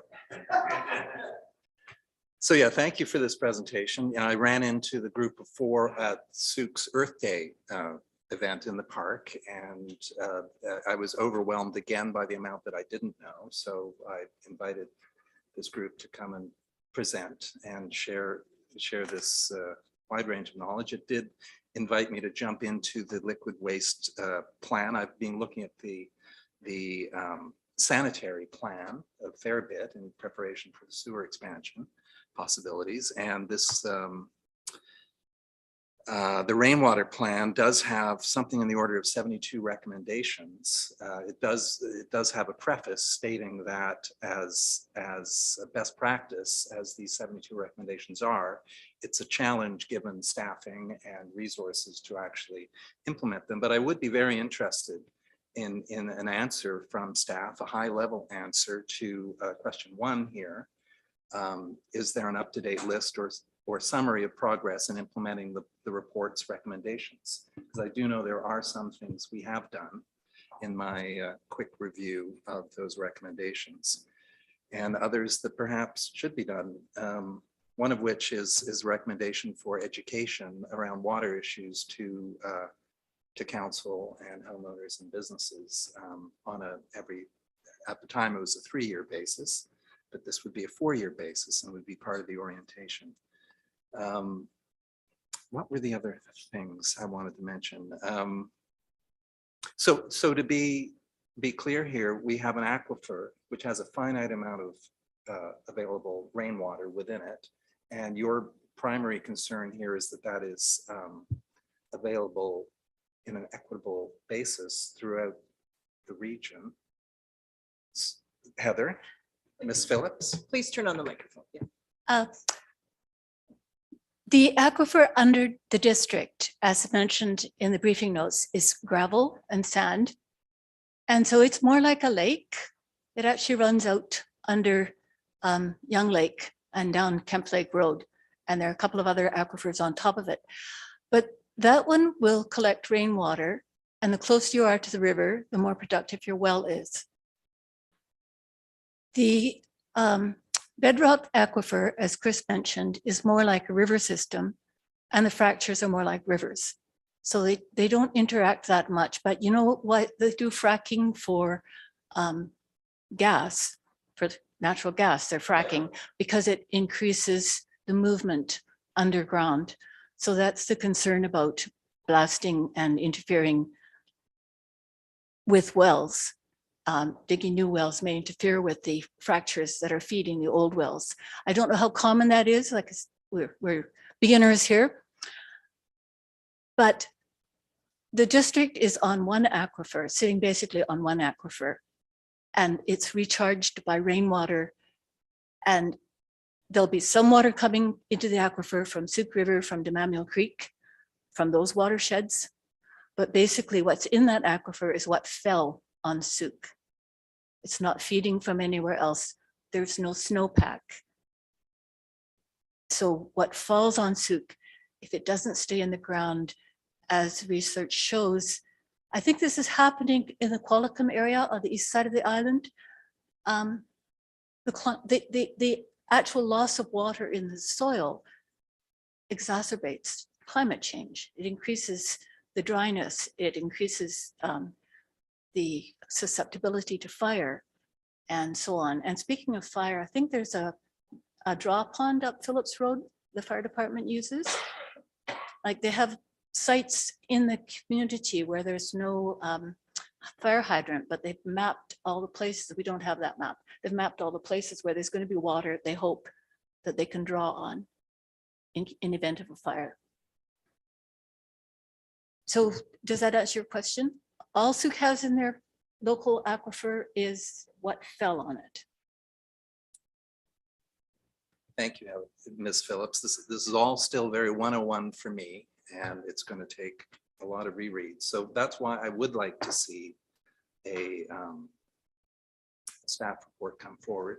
Okay, perhaps. so Councillor Bateman, that will bring you to a motion then. It would. And because answering those at this moment would be a challenge, Yeah. given the staff complement that is with us in the room right now, Exactly. right? Yeah. I will share though that when the liquid waste management plan was done, the staff member that was behind it was acknowledged provincially, and it was known to be a best practice guide at the time. Mm. So it was trend setting at the day. Mariners Village also has a rainwater collection system in it, in that to catch it based on that report that was published.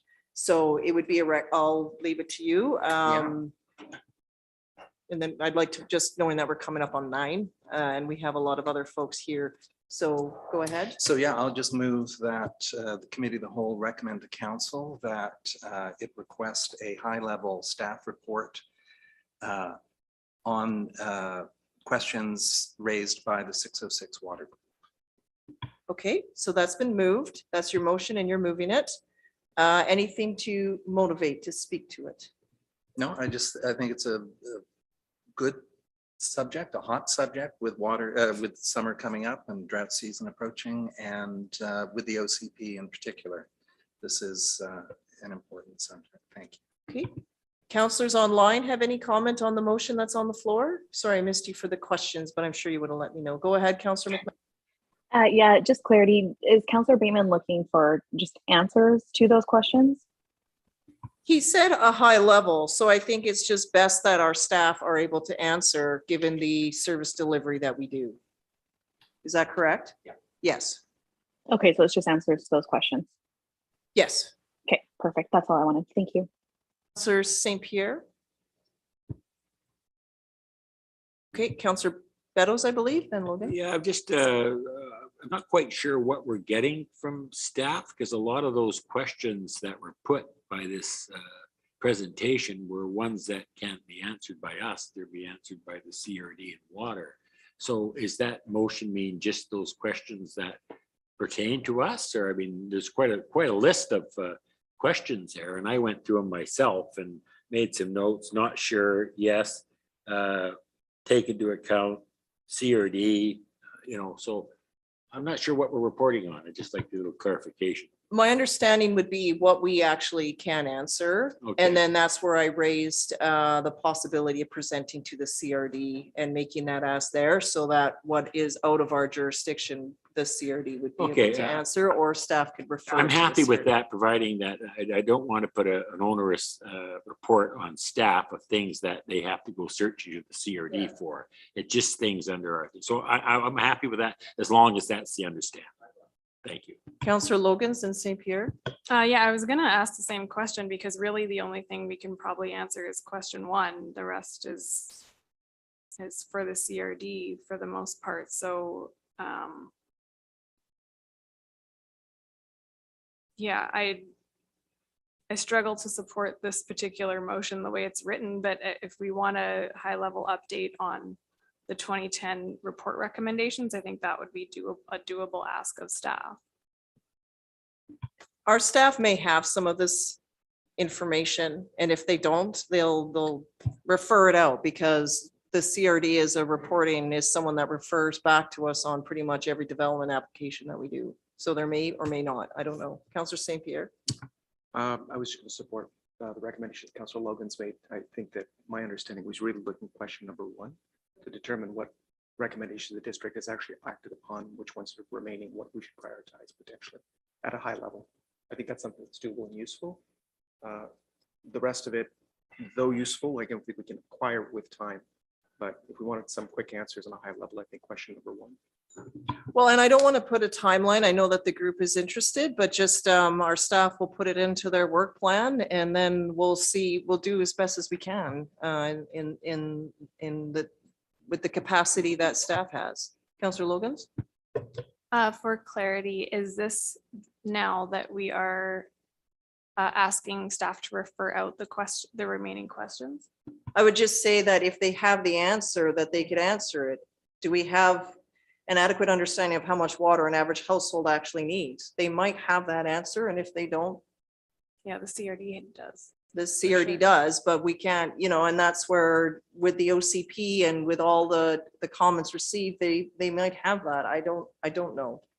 But just as the group is forming and doing what they're doing, there's only a couple of opportunities to present to the CRD before the committees don't meet all the time. So it's just a way for this to happen, and we'll do our best out of service to our residents. If we Okay, can't, I would say that if we keep it to the 2020 report recommendations, I can support this, because I realize we can quickly whip that up, but for staff to even spend the time to go through this and see if we do have answers or don't have answers, I know we don't have the capacity to do this at this time. would you like to make an amendment then? So I'm hearing 2 of you suggest, or 3 now, maybe even 4 suggest that. So I'll look for an amendment, please. Yeah, I would ask for an amendment to answer question 1. I believe that was the first thing that Councillor Bateman brought up and before making the motion. And I definitely do support that. Okay, we'll just wait till it's on the screen so that the other councillors can see it.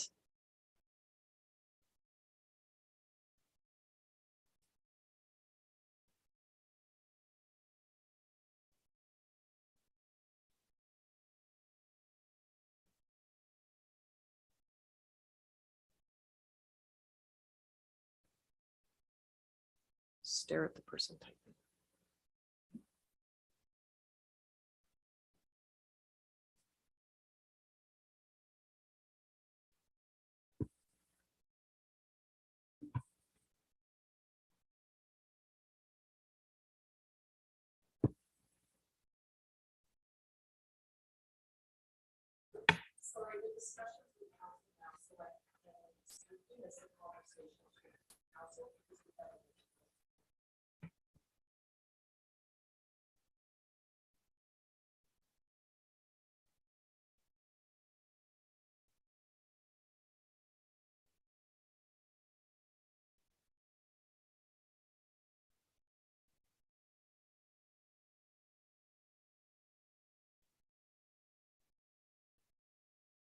Counselor McMath, I can't see what the two of you online are doing, so I'm assuming you're in favor. Is that correct?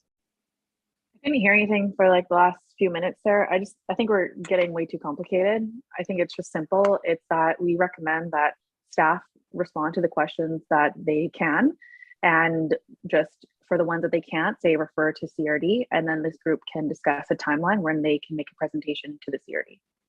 Okay, so you're not in, I'm gonna do this vote because we were on the amendment now, so we were just quiet while we were waiting for the amendment to come on the floor, and I realized I didn't have my microphone on.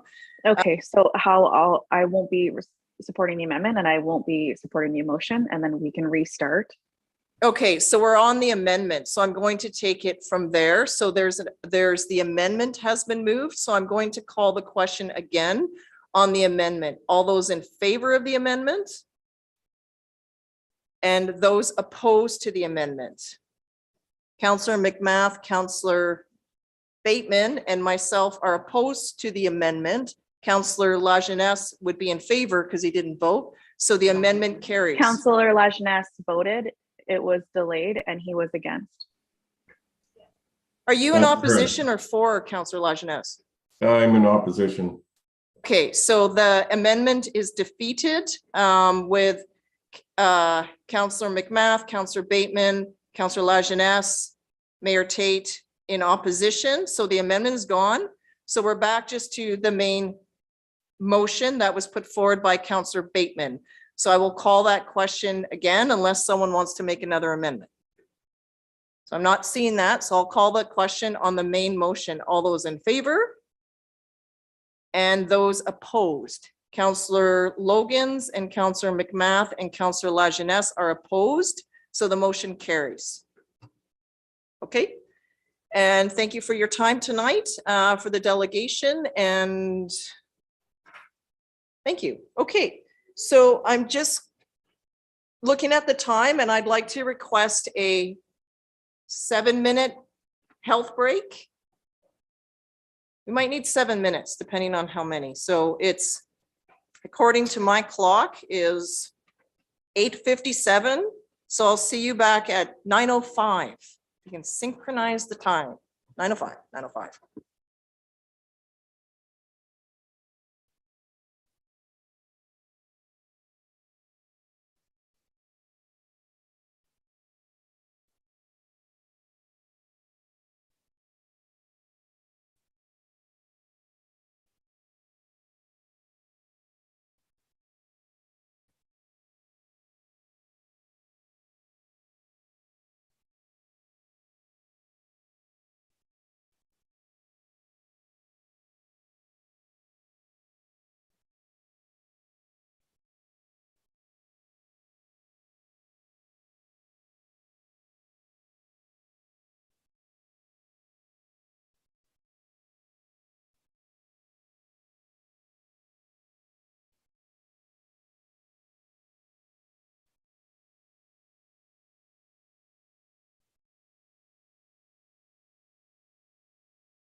Okay, 1 minute warning if we could make our way back. Oh, it's 9:05.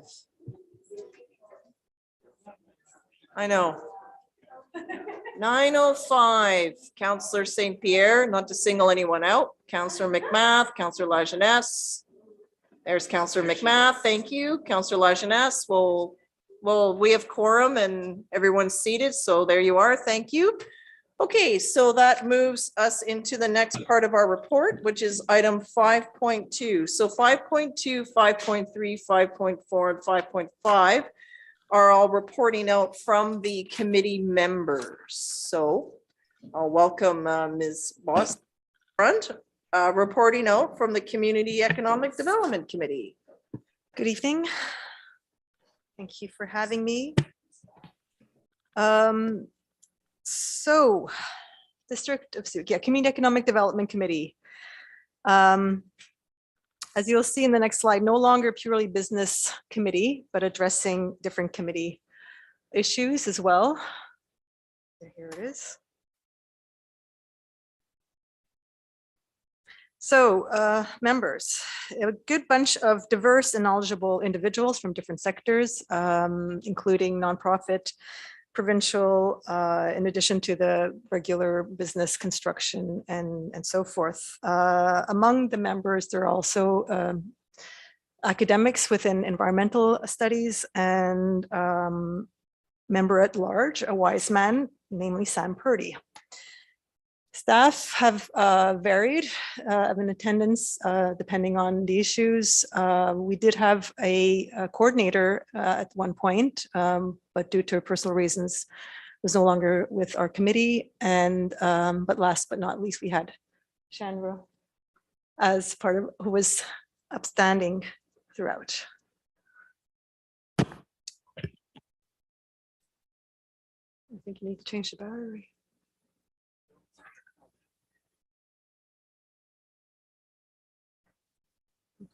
Okay.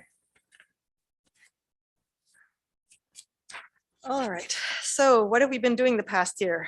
Well, while we were waiting for the coordinator to arrive, we actually did a mapping of an inventory of sorts of the Sooke region, looking at different companies, businesses, as well as nonprofits and services, so forth, that we're servicing here. So we had a good idea when the coordinator arrived, and also to provide information for us, because we were meeting together as a group for the first time, coming from different sectors. And this was a very good way of realizing how diverse and how many different activities were taking place in the Sooke region. The OCP then took on a lot of our time. It did dominate quite a bit, but we hope we made possible or had positive contributions. We did try to keep things vague because we did have many ideas that we wanted to implement within those realms. So we're looking forward to the implementation of that. Also through this exercise with mapping and so forth, it was interesting because we had a WorkLink at the table and they were starting their new construction on their office space. And then with the realization of, oh, we can access funds, let's make a working hub where there would be resources for people to come to learn about things, to advance their businesses, a place to meet, to incubate, and so forth. So by having these conversations, this is a good example of what could come out of it. And other diverse things came on our desk. So delegations, we had various delegations coming that informed us, that educated us, came with ideas as to potential partnerships and so forth. We did, indeed, we had the South Island Prosperity Partnership, which was mentioned in terms of reference, but we explored it even further thanks to the coordinator. So I think where we were getting with this as well is we were trying to get different types of speakers, like, for example, home-based businesses, local economies, and also other reports to try to understand how we can make this bigger and go in a more holistic manner and approaching and addressing the issues in our community with an economic aspect in mind, obviously, but then with getting the community as a whole part of this. So we were actually preparing our toolbox for the future. Staff reports, we had different staff reports that were presented as well. So this was also again varied, within climate action, as well as hub opportunities and data measurements and so forth. So going back to that mapping exercise that I mentioned. So what we did is actually we took out the business licenses and looked at them and tried to get an idea of what kind of businesses actually exist here. I put in yellow because I think that actually spiked very much in our radar is the home-based businesses that exist and how many there are. And indeed, again, this business hub would be a good opportunity for each home-based business to be able to not have to reinvent the wheel all the time, but learn about marketing, have access to resources, be able to advance their own businesses. There is also the aspect of that was raised a lot was the rents. Having a business here and being able to have storefront, for example, was very, very expensive. So, you can drive as much business as you want, but it can't afford to even open and stay afloat. So that was maybe one of the reasons there's so many home-based. And one of our delegates who came in, who was the expert on home-based businesses, which surprised me a bit personally, because I thought everyone is going more and retreating because exactly of the expenses, but she was looking forward to having a place to show off her wares. And then we were starting to have conversations about, again, such a business hub or having something with regards to the marketplace, for example, to have a roofed area where people can show off their wares and come in and, not have it every day, but just have opportunities to show off what they have.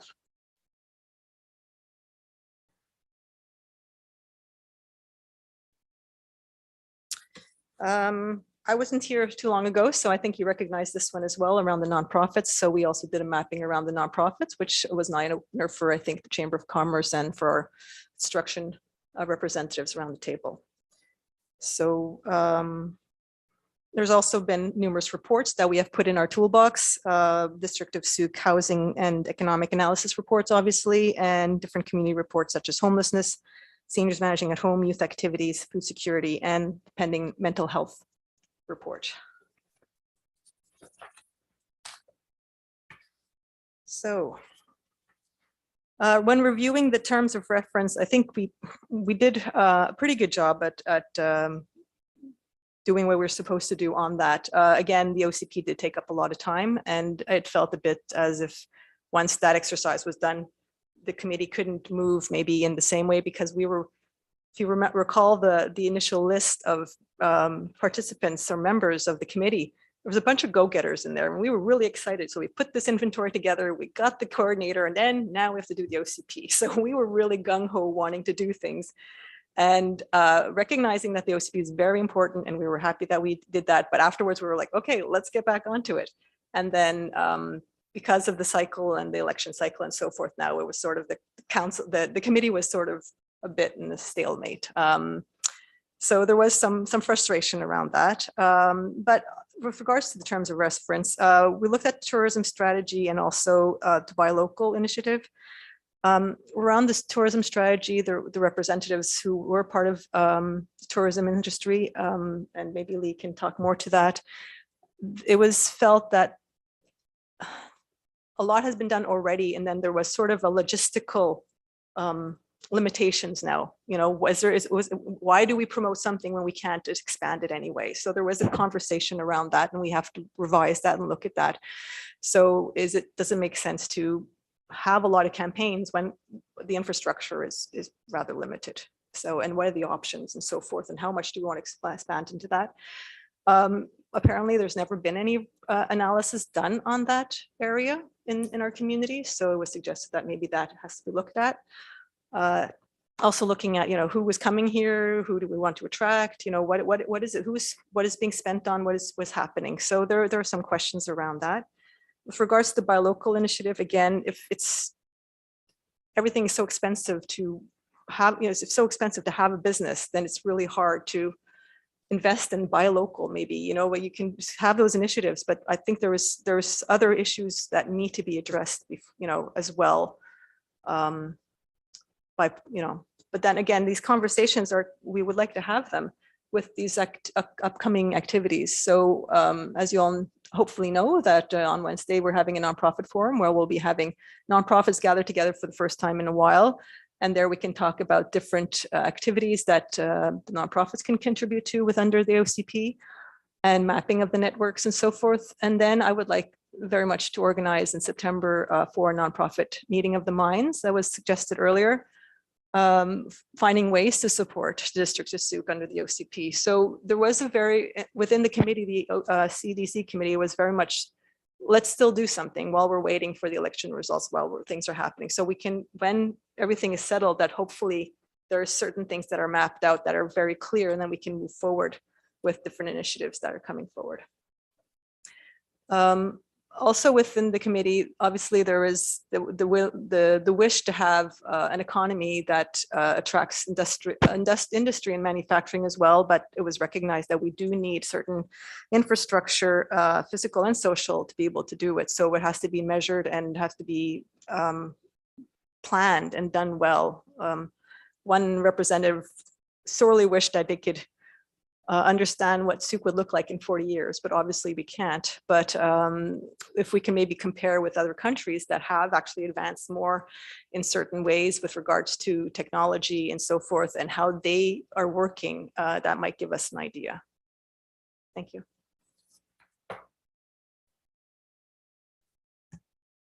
Okay, well, thank you very much. On behalf of council, I just wish to thank you and your committee and all the committee members, not your committee, but the committee members for all of their work and contributions over the term. I just wanted to say that it is when you're that excited to get rolling and then, and then have to stop. And I don't feel it's solely because of the OCP, it's staffing capacity. We've not refilled the position yet for Ms. Welke. And we've had just some other changes with Mr. McInnes on leave and all those things that just sort of, you just lose momentum. And also just the housing challenges of, even finding a place where you can attract and recruit from. So there's just all of those elements happening at the same time. I'll ask if there's any questions. I just want to think a bit just on how we're going to structure this, because I was thinking that we could sort of get questions, but the recommendations from all the committees may be left to the end, because if we do some and then we don't do the others because we're either running late or I don't know. I'm just thinking it would be good to look at all of them together in a block as opposed to one at a time, perhaps. Is that sort of agreeable to the council? Like we'll just entertain questions or comments but the recommendations would wait till all the committee members have had an opportunity. All committees have reported out. Is that okay? No? Councillor St. Pierre? I was just looking at specifically the recommendations from the CDC committee and the Climate Action Committee. The first one is the same for both. And the second one for the CDC, I think affects all the committees. Yes. So I think that those two would probably be appropriate just to deal with right now, and then we get it out of the way, because I think it does affect all the committees for the most part, or at least two of them in one case. I also had a question for Ms. Yeah, well, we'll start with that. I just think that the different committee, as they report out, may say differently, but because we haven't heard from them yet, so I'd rather just. Anyway, go ahead and ask your question. Just a quick question with regards to the presentation. You mentioned that there was a well, you didn't call it that. Identified critical bottlenecks in the physical and social infrastructure to diversify and expanding a local economy.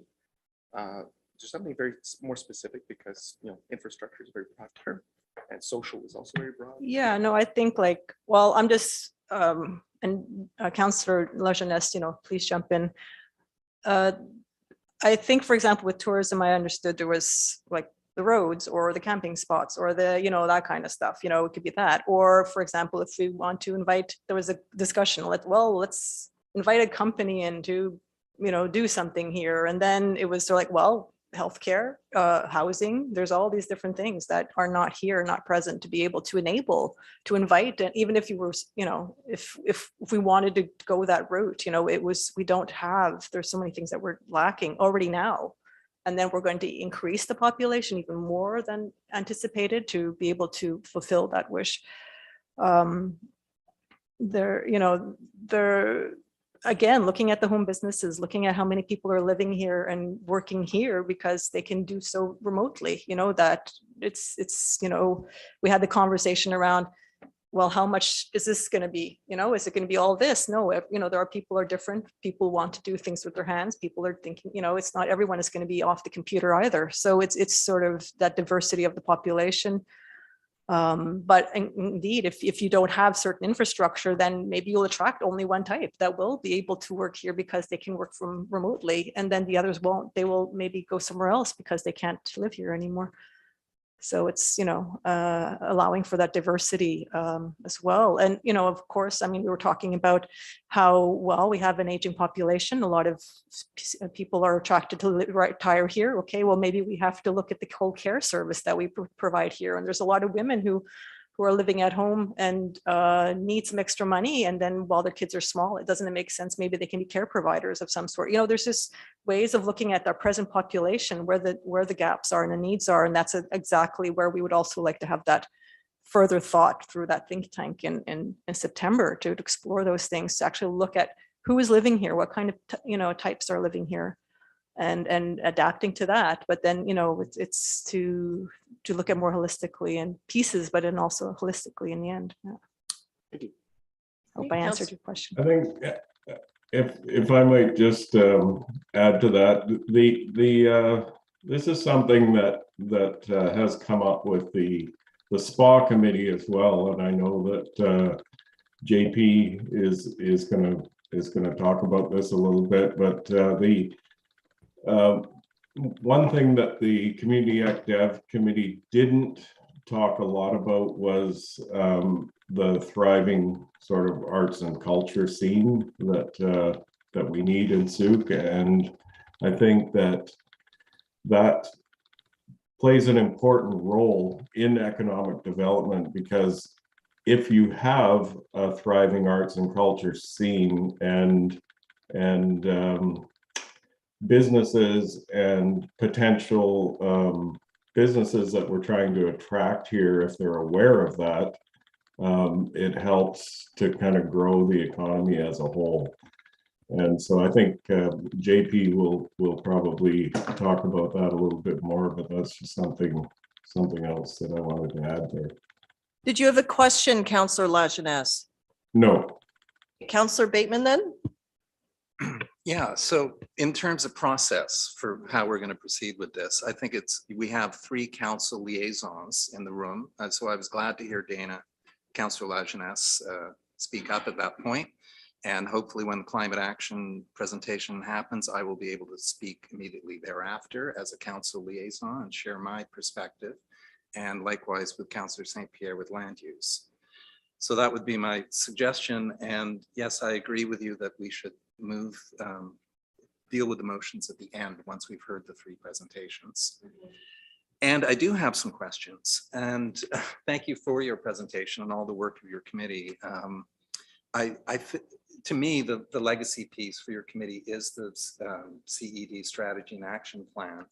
And do you see a future committee using it as the template? It has timelines, it has I don't know how many particular recommendations for future action, or do you feel that this should be a staff undertaking, or is it a combination?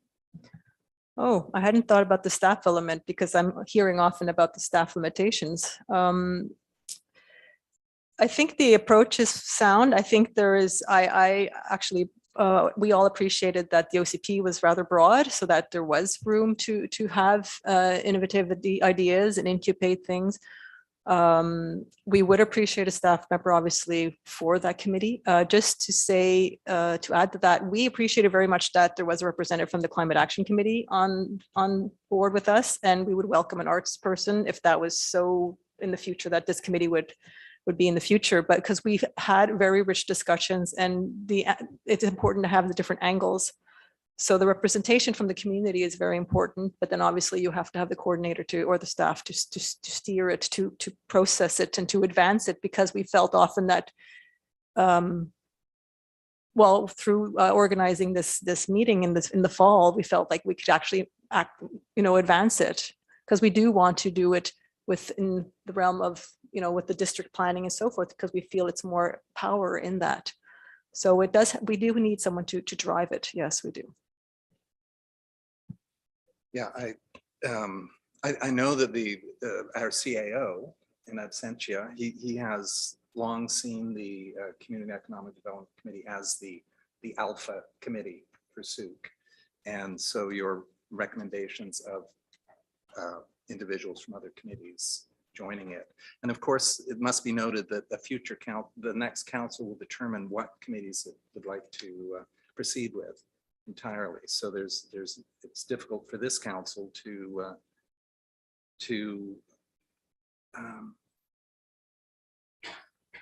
author. Yeah, we can't. Yeah. We can't. It's up to the incoming committee, incoming council to make that determination. We can't say you must have this or that. Councillor McMath? Through your worship, to the presenter, how is ECDEV triaging their priorities? Can you elaborate a bit, Councillor McMahon? I think the recommendations are like how they're doing it is what the recommendation is in front of us, but if you wanted to Yeah, and it'll tie into my next question is, does ECDEV have a member on the Climate Action Committee group? I'll ask Councillor Bateman. Well, I guess we do. We appointed Elizabeth Lang to the, and she's on our committee, so there's a back and forth there. Okay. I think the only thing, I can't emphasize enough how much I appreciate each person in the community contributing the time to these groups. Like I know we only have one typically council liaison member that's there, but just so everyone is aware in the entire room, like we value you so much and everyone is so busy and there's been so many challenges, especially in the last 2 years. So I just can't emphasize enough. And I just wanted you to hear that from me. But one of the challenges that I have is sometimes I see as I go through each of these groups reports is it gets diluted.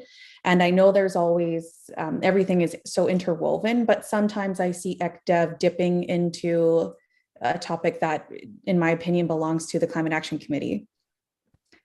And I think the only piece that I'm missing and where I just don't see a clear vision yet is who is steering it, and is it, so my question is, because you had mentioned that you really need a staff member there, and so is that a proponent in that challenge, is that you need a full-time member there because everyone is so busy and you can't have that clear direction? Do you want to answer that, Ms. Bossy? And I'll also see if Councillor Lajeunesse would like to speak after as well. Yeah, I think that, well, I think we had input from the CAC because exactly as important, if we're developing new industry or new, business or whatever within the economy, it has to follow within certain parameters. Otherwise, we're going the wrong way. So we just want to start things off on the right foot, so to speak. Right. And sorry to interject, because in my perspective, it's almost the reverse, because if you are creating and cultivating commercial and industrial work that's in Sooke, that will take the footprint off our biggest contributor to one of like the climate. That's exactly part of the Climate Action Committee's goal, is to have as much work done in Sooke, right? That people remain here, that they don't travel out and so forth. So that's part of it. There is the conversation around bringing industry in and what would that look like, when obviously we don't want to welcome pollutant industry, but if we could have something that benefits us on several manners rather than just the one economical one, we find that more favorable, and everyone is in agreement on that from the different sectors. I don't think it dominates. I think it's just a hand-in-hand kind of thing. You have to take into consideration, what are we going to encourage? As to direction, very animated conversations and very strong from the construction parts and so forth, and the planners that are on the committee, but we all agree that we have to, do we want to look like Langford, where now if you go through there, it's all cut up on the hillsides and so forth? Do we want to go, build out so much that it's just not manageable? Or do we look at who is actually here already and try to support that? So there's all these different pieces that are looked at, and obviously, so I wouldn't say, I think it's good that there is a voice around the Climate Action Committee being present. And of course, again, we were encouraging the arts to be represented as well, because I think only together we can find a direction. But we've talked about the blue economy, for example, like what are we going to do with that basin? It can be something that can generate for food and money and in an environmentally friendly way, right? Do we have some kind of port here that is a customs area, for example, that can bring some money in, and what kind, and looking at tourism. So what kind of tourism would that be? Would it be, if we had a little airport or whatever, like there is definitely conversations around that. And you don't always see that in the minutes because they're brief for a reason. But no, I wouldn't say that climate action is dominating. I think it's part of the puzzle. Okay, great. Thank you. Councillor Lajeunesse, anything to add? Yeah, I guess as with all of the committees, I think over the past couple of years, with there's been the additional challenge of COVID and having to have online meetings, and it's only been fairly recently that we've been able to have in-person meetings, and so that's been kind of a major challenge, and then having lost our champion staff member sort of midway through the term didn't help either. Sue did some amazing work, and we were on a really good path, and then sort of things slowed down a little bit with ECDEV moving more toward the planning department, and Ms. Carolsfeld stepped in as the kind of go-to staff person, and I think that was where a lot of the narrative shifted more toward the climate action piece on the committee, because that was where her main expertise lied. But I think overall the committee did great work. We had good people on the committee, and I would like to see in the future, if we do the next council, I think it's important that we do have a community ECDEV committee, and I would hope that some of the same people will step up and apply for that. We also looked at an economic development corporation for the district, and we looked at Nanaimo's example. These corporations, sort of arm's length corporations, have worked well in other jurisdictions, and they have the advantage of being able to move faster than the speed of government and actually get things done.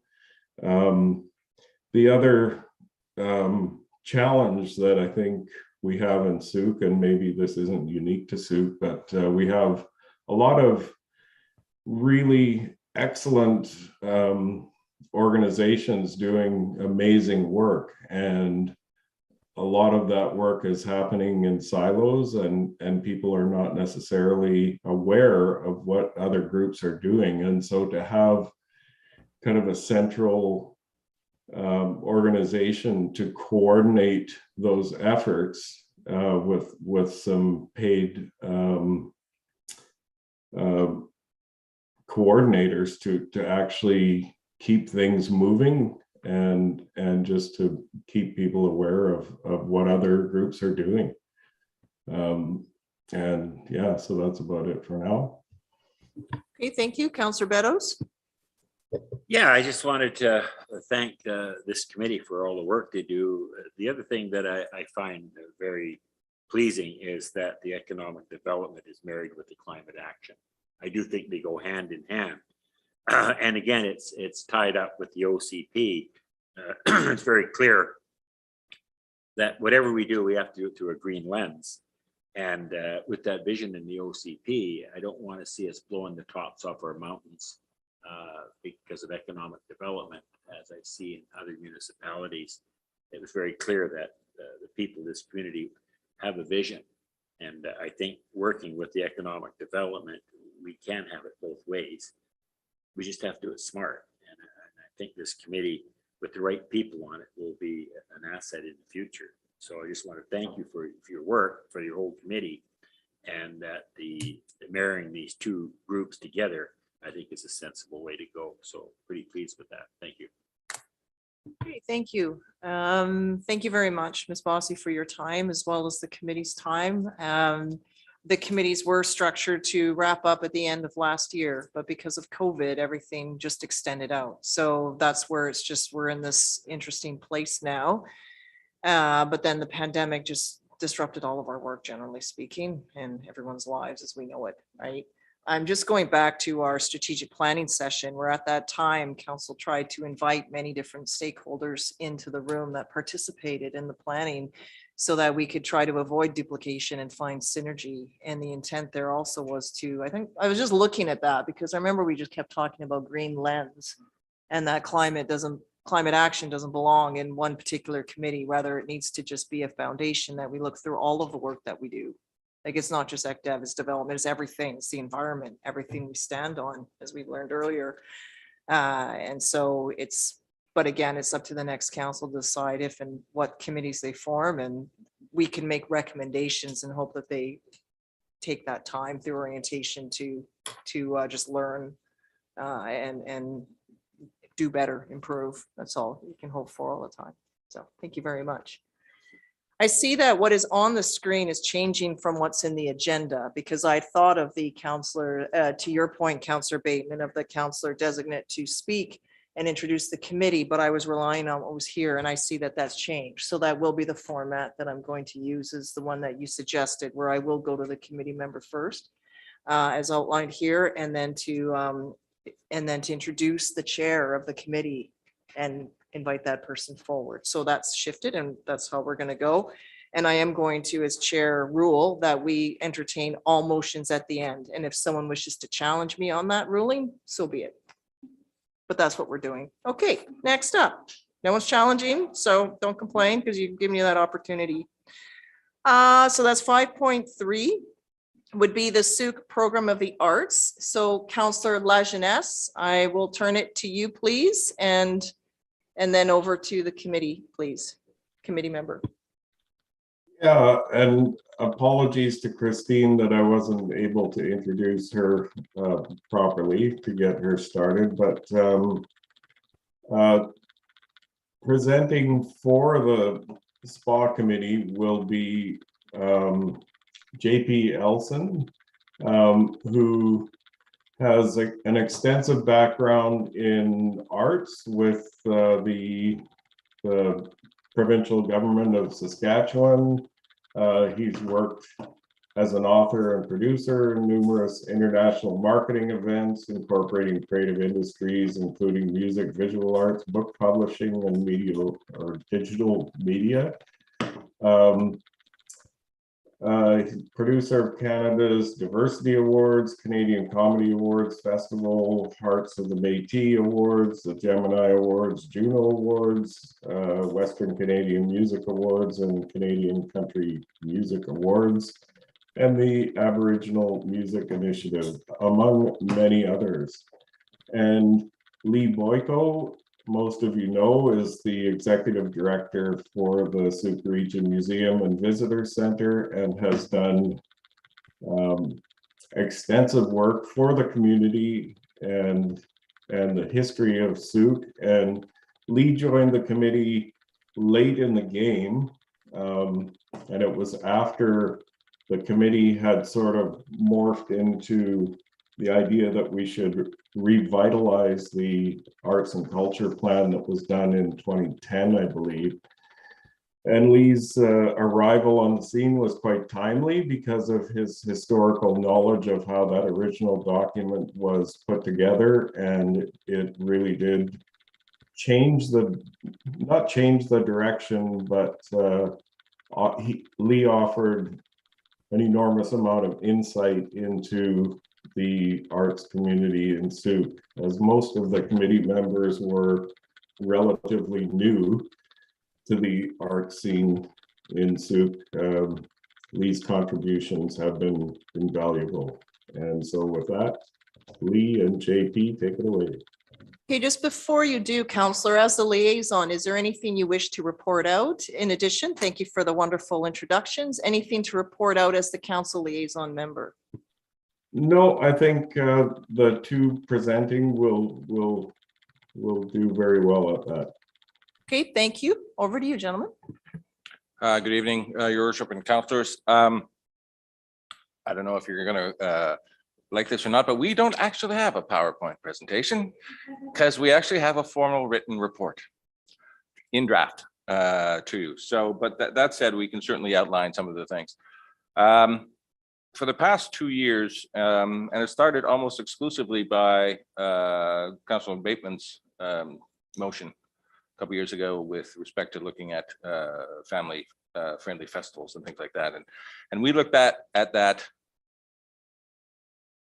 perhaps not the way you wanted us to, in the sense we looked at it as an opportunity to actually look at arts and culture as a whole in the community. And that dominated our work for the past 2 years since that motion. The one exception is there is the work on the Blackstone Memorial Park down on Whiffen Spit, which has progressed to the point now that it is in the hands of staff, and they are, from what I understand, costing out the ideas that we put forward. But other than that, it's called an Arts and Culture Committee, but if you look at the report, it's actually, we term it a vibrancy report, and there is a difference. Arts and culture is certainly part of it, but there's more to vibrancy than just arts and culture. And we looked at it based on our joint experiences. And there's many people on the committee from many different walks of life in many different communities. So we had a good spectrum of ideas with respect to how to move forward with this. And we started with there was a report in 2011, 2012 called Taking It to the Streets. That was, when I read it, I thought it was, especially for the time, it was very visionary at the time.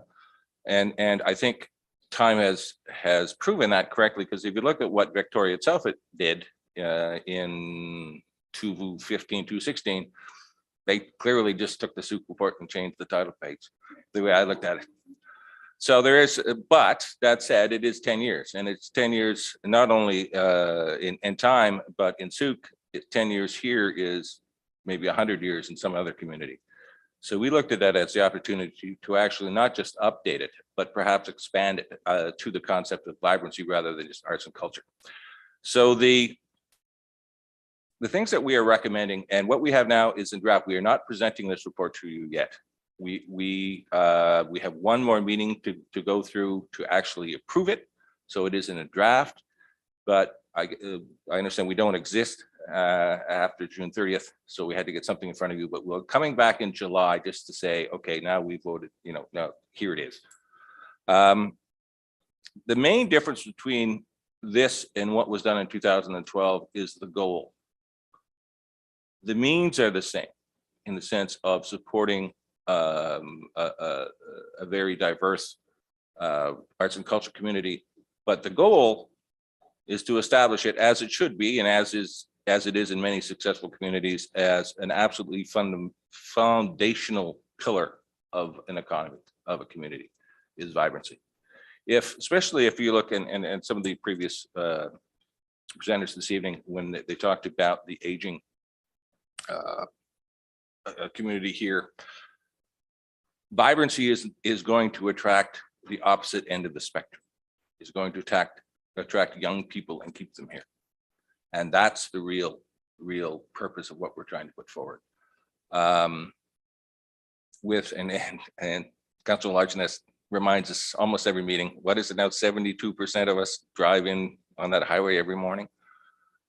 Vibrancy will reduce that number, because they will have something to do. I don't know. I mean, I've only been here 4 years, so I don't know many of you.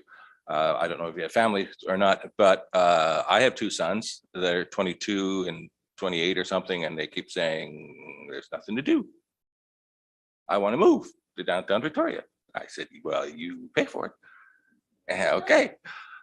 But it is that. So what you'll see when we actually provide the report to you, that there are numerous recommendations that have been updated from the original. Not just updated, but some of the initial ones are no longer relevant because of what is happening here and what has happened over the last 10 years or so. So that time comes. So we do have 4 recommendations for you, and I'll come back to that. Maybe I should just so you know, Lee and I don't always agree on this. So it's been interesting meetings in a good way.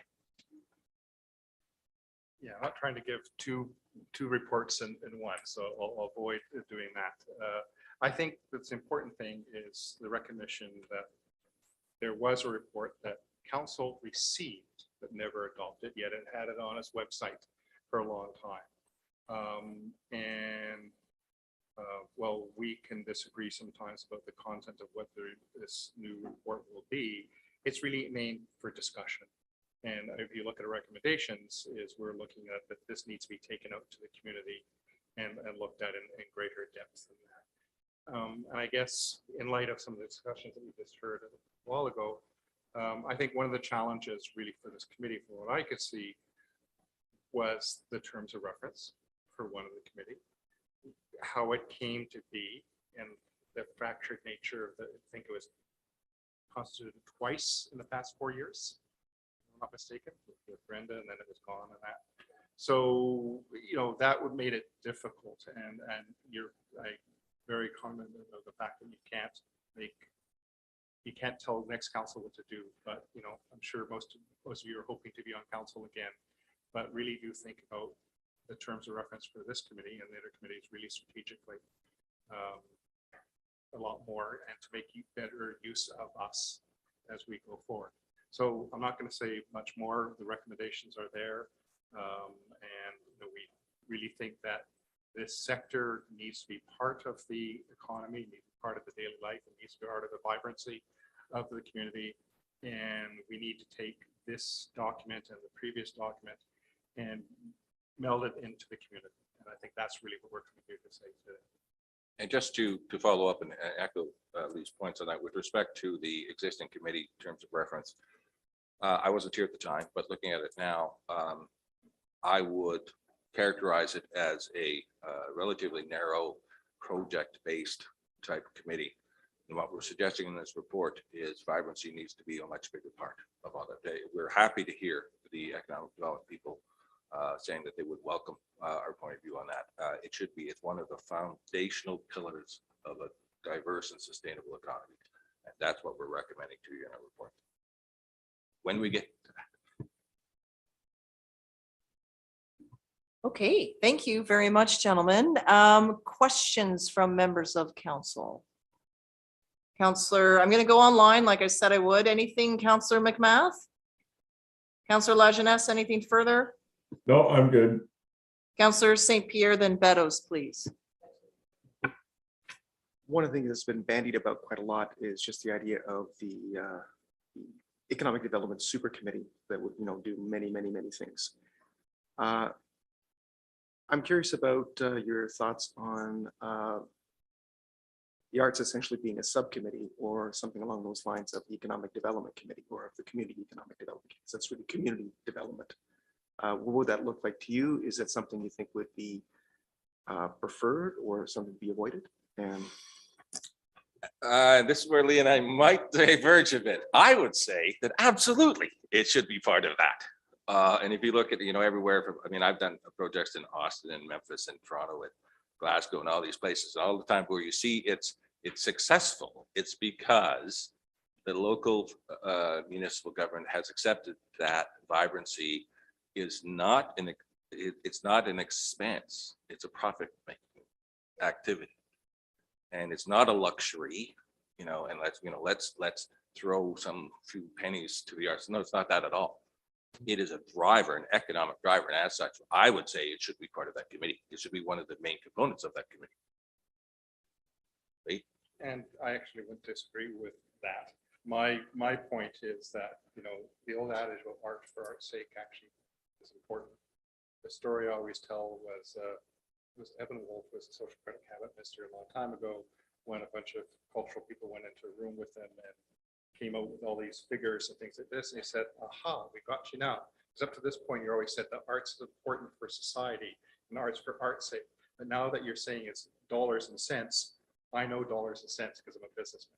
And so that's the danger that I see when we talk about. We can't Or forget the that opportunity, depending on how you look at it. But yes, so you want that side. I think that's really important to understand. And to me, that's vibrancy. Vibrancy does encourage economy, but you got to make sure that that side is part of it as well. And clearly you agree on diversity, so that's good. Yes. Councillor Beddoes.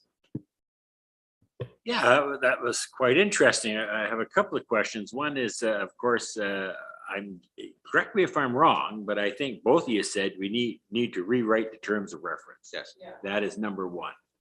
And being that this is getting near the end of our mandate as council, I see staff's comment is that because the next council does the budget, that we just accept this report as not a recommendation. With one exception. We'll get to that in a minute. But yeah, I don't think there's a whole lot we can do here. The other thing is memorial wall. He said there's a plan now with staff. Yes. Once upon a time, this was a piece of art down there. Well, it is a piece of art, and now it's also in the form of a wall. No, it's not a wall. It's Okay. more of a As I won't bench. put you on the spot. Yeah, it's more of a lookout bench. Well designed, beautiful. I'm Going to be excited. absolutely, that has a place for these plaques. Anyways, I just want to thank you for all that you guys are doing, and I hope the next time with a rewrite of the terms of reference that we come up with something, it gives you a little more something to bite into, as opposed to some sort of make up direction. So I'm looking forward to next year and see what. And to give you an example, there's something came up about a year ago, and we needed $51 to get a membership or something. And we didn't have that. And to get it, we'd have to come here and ask for the $51. And I just, what? It's stuff like that. Yeah. That, if we're It going to slows things down for sure. Yeah. Anyways, thank you. The one exception, you did mention that. All right, go ahead. Is with respect, the report is 98% done.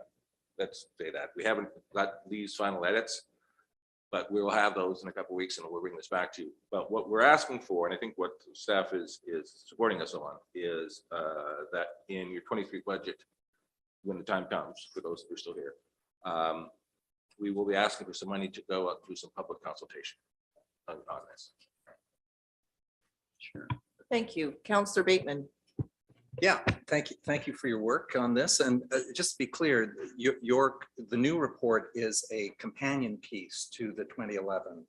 I wouldn't call is that the right word? I wouldn't call it a companion piece because many of the thrusts, the driving forces in the 2011 report are in the new one, are still in the new one because they were right.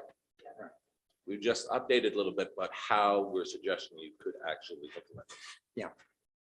And I think the 2011 report and your own report, top recommendation is to create an advisory committee, whatever you want to call it, and perhaps be able to find in relatively short order some staffing. Yes. To keep that moving forward. So the key would be for a future council to not just receive the report, but to adopt it and find some. Yeah, I think there was an awful lot of work done on the 2011 report, and it's too bad that it sat in limbo for that time.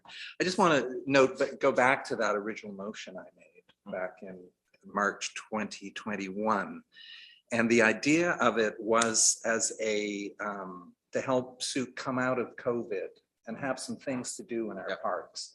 And I think it was a relatively low-hanging fruit kind of motion. And I'm really glad you've gone big here. And yeah, I think both could have been done, would be my suggestion. But And- March 13th was when the COVID restrictions hit. Yeah, So, I made that motion in March 2021 Yeah. with the idea to create something for the summer of 2022, working with Sea Park to get some recreational activities happen. So I do have a notice of motion here. How should I? At the end of the meeting, Okay, after we good. hear We'll from, I'm do not that. going to entertain that right now. Thank you. But thank you very much for your work and Thanks. Okay, so Councillor Logan's anything? Okay, just I have a couple of questions. So in regards to the memorial piece, that's going to come directly to council at some point? Because if the understanding. committee is winding up, then it's going to go, if it's with staff, then what? Where does it, where's it going from there? To your worship, I believe that the park staff would be bringing that forward once they, I don't know what they're doing with it at the moment, but I would imagine it would come back to council. Okay, and then the other piece, I could provide a little bit of clarity there, maybe. I think the park staff is looking at the location and doing some environmental assessments on the location, and they were going to put out a call to artists / stonemasons to come up with designs based on a rough concept sketch that one of the committee members came up with. okay, but my question was, it's coming to council in the fall or to the next council? Do we know when that report's going to be? Do you know that, Councillor Lajeunesse? I believe that will be coming from the parks staff to council. Thank you. My other question was, I agree, Sooke Fine Art Show is a good example of being an economic driver.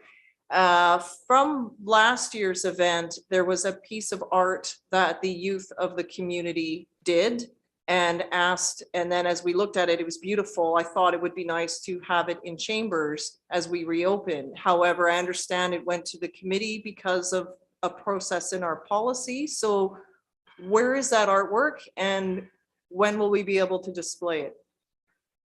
Does anyone know that?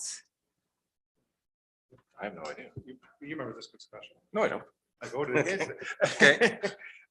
So, and I'm doing this from memory, but basically what happened was that the committee at the time, many members of the committee felt that they didn't have enough information. There wasn't enough policy in place. Things like copyright. Remember this? Right. This Okay, now I got discussion? it. Yeah, that Discussion? was copyright was me. So that the committee members didn't feel that they were in a position to make a statement on accepting it or not. Okay, because so to staff then, can procedurally, can that just come back to council? This is a piece of work done by our youth and it was meant to hang on loan here for a time and then just to pass on and maybe go back to the group that because they will be hosting that event again this summer. This is what some young people did and inspired by the summer and the natural environment. I thought it'd be something just to display here to recognize the work that they did. Your worship, I think that it could, because technically as of the end of June, the spa committee Yeah. doesn't exist, which kind of nullifies that policy. Okay, so it'll just come to council and we can hang it on the wall? It'd be nice. Okay. This came from their young people. When we talk about the next generation, it's just to showcase something from them. Okay, thank you very much, gentlemen. Thanks. Our next one is the Climate Action Committee. So over to Councillor Bateman, please. Chair Bernie Klassen will be taking a seat up here momentarily. We also have in the room tonight a 2021 alumnus, Anna Russell, and Susan Clark, who was on the committee in 2019 to 2020. And I don't think Susan Belford was on that. No, you weren't. No. So what can I say? I did have something written here. Yeah, just a quick note that the Climate Action Committee was first founded back in 2009 by Mayor Tait and the Green Team, which was a staff-based group of individuals without any public members, I don't believe. Just got it supported at that time. Right. And there was climate action isn't a thing. We don't need to worry about it. Right. So I went with what I could get. And of course, just at right that same time, we just signed the Climate Action Charter, which was a mandate, all local governments had to sign on and commit to a series of things. So thank you for that work. And the Climate Action Committee continued in various forms till 2016 when it was mothballed after bringing forward some good suggestions. And fortunately, This council revived it in 2019. Councillor St. Pierre led it very skillfully for those 2 years and brought forward a work plan. And January 2021, I got assigned to it and very grateful to have the committee I had to work with as a council rep, led by the very skilled Bernie Klassen, who kept our meetings on time and flowing well. So, and Bernie is from Prince Albert? No, from near Edmonton. Anyway, I won't go into a bio, Bernie, but welcome. Thank you, Councillor Bateman, and welcome, Mr. Klassen. Your Worship, Council, I too don't have a presentation. It is going to be difficult for me not to start on a rant. So the 1975 report that was mentioned in the fire update strikes me as exactly what was needed at the time, because you can see the ball rolling down the hill faster and faster. The 2010 climate plan, which I'm sure was difficult to get through, was a great plan for 1970 and not too bad for 2010. But the ball has to roll faster.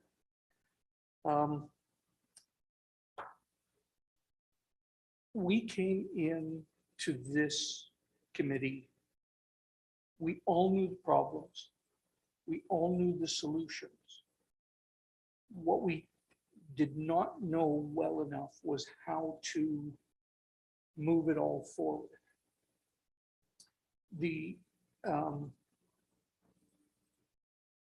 did have early successes. The Climate Action Committee member sitting on the Economic Development Committee, for example, was a terrific. There was I sat in on an early meeting, and the recognition on that committee that climate was so important was heartening to me. But the recognition that climate is important is known to the vast majority of people here. And we're still not pushing quite hard enough. You have the summary of the report. The report itself will be here next month. You've got over 1,000 hours of volunteer time in that thing. It goes from the committee constituted under the leadership of Councillor St. Pierre and finishes under the leadership of Councillor Bateman. You have that summary. We know what needs to be done. The emphasis on local business is a tremendous thing. We've got to get the cars off the road. We've got to get people moving in this town in ways that are not driven by fossil fuels. The committee has not argued seriously about pretty much anything. We knew what we had to do. So this report can make a difference, and it can make a powerful difference in this town. I personally see a future that is much better for Sooke than it is for anywhere else, simply by pushing hard on the climate front, by getting this town into a state of resilience so that it can resist a forest fire coming through, so that it can resist an extended drought, so it can resist another atmospheric river. The resilience for everything and everyone, it really is. The process, the 7% solution is clean and simple and will make a difference. I'm very happy that council adopted this. We just need to keep moving it forward. We need to communicate to people. We need to let them know that there is support and community acceptance of reducing our carbon footprint. We don't need everyone in town to go for this. We only need a quarter of the people to be active in it, and the rest of the town will follow. It's been shown over and over again. So we need this council and the next to commit to moving us forward on climate. I know that we said with the CEDC that climate was a significant part of it. I see it as more than that, but I'm glad that we've made it that far. We came in, we had a great report from the first committee.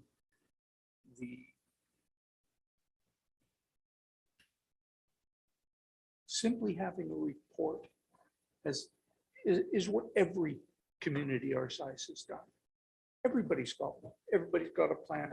Nobody's doing anything, but everybody's got the plan. It sits there and it waits and nobody's doing anything except Sooke. Sooke moved from the back of the pack to the front simply by hiring Mayor Carlsfeld.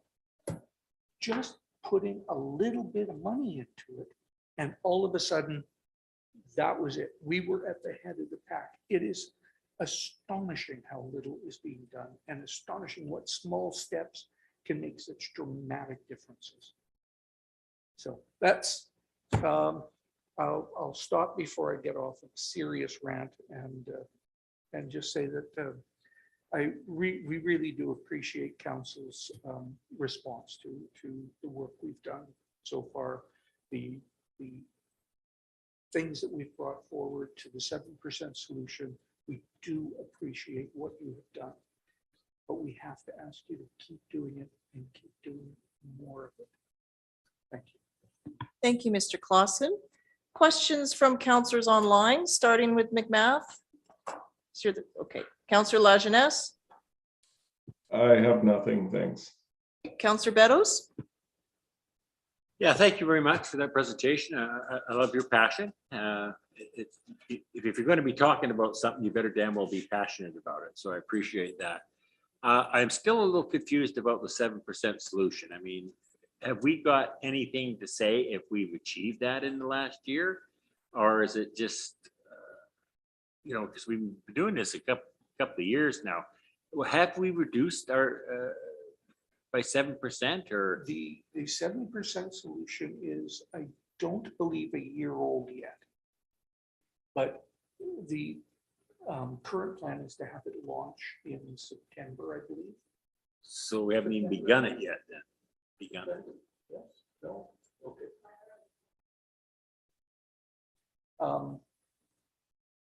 The idea behind it to launch in September to make a significant difference. It was soft launched at Earth Day here. So the short and line, we don't really have anything to correlate with the 7% at this point in time.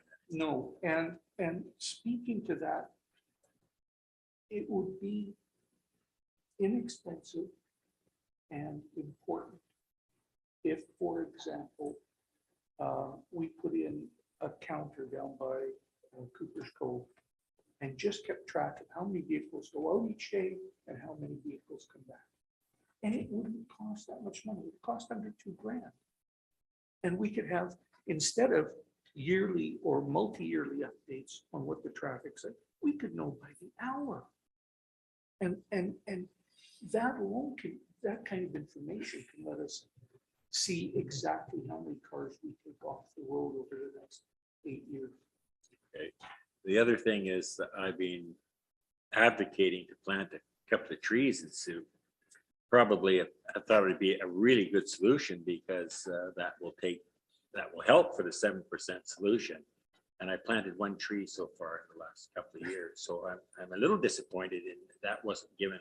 I thought that was a fairly simple, inexpensive proposition and it's just seemed to go anywhere. So I'm a little frustrated with I that. But don't disagree, Counselor. The tree planting idea was discussed, has been discussed. The number of trees we would need to plant is quite phenomenal. I just asked for 1,000. Be good. It'd be better than I'd nothing. take 10, but Yeah, okay. yeah, I get appreciate it. And yes, it would be a good thing if we gave free trees to elementary school students. I think that would be a fantastic idea.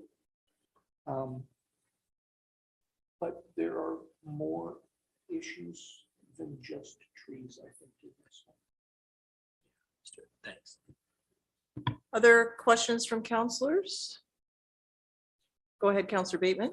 Yeah, can I jump in and answer a little bit of what Councillor Beddoes wrote? No, because I can't make a comment at this point. I'll just say, so do you anticipate the climate action plan that that is the foundational piece that captures the 7% solution and the storytelling narrative, which were primary pieces of work by the 2021-22 Climate Action Committee? Do you anticipate those coming forward in the climate action plan?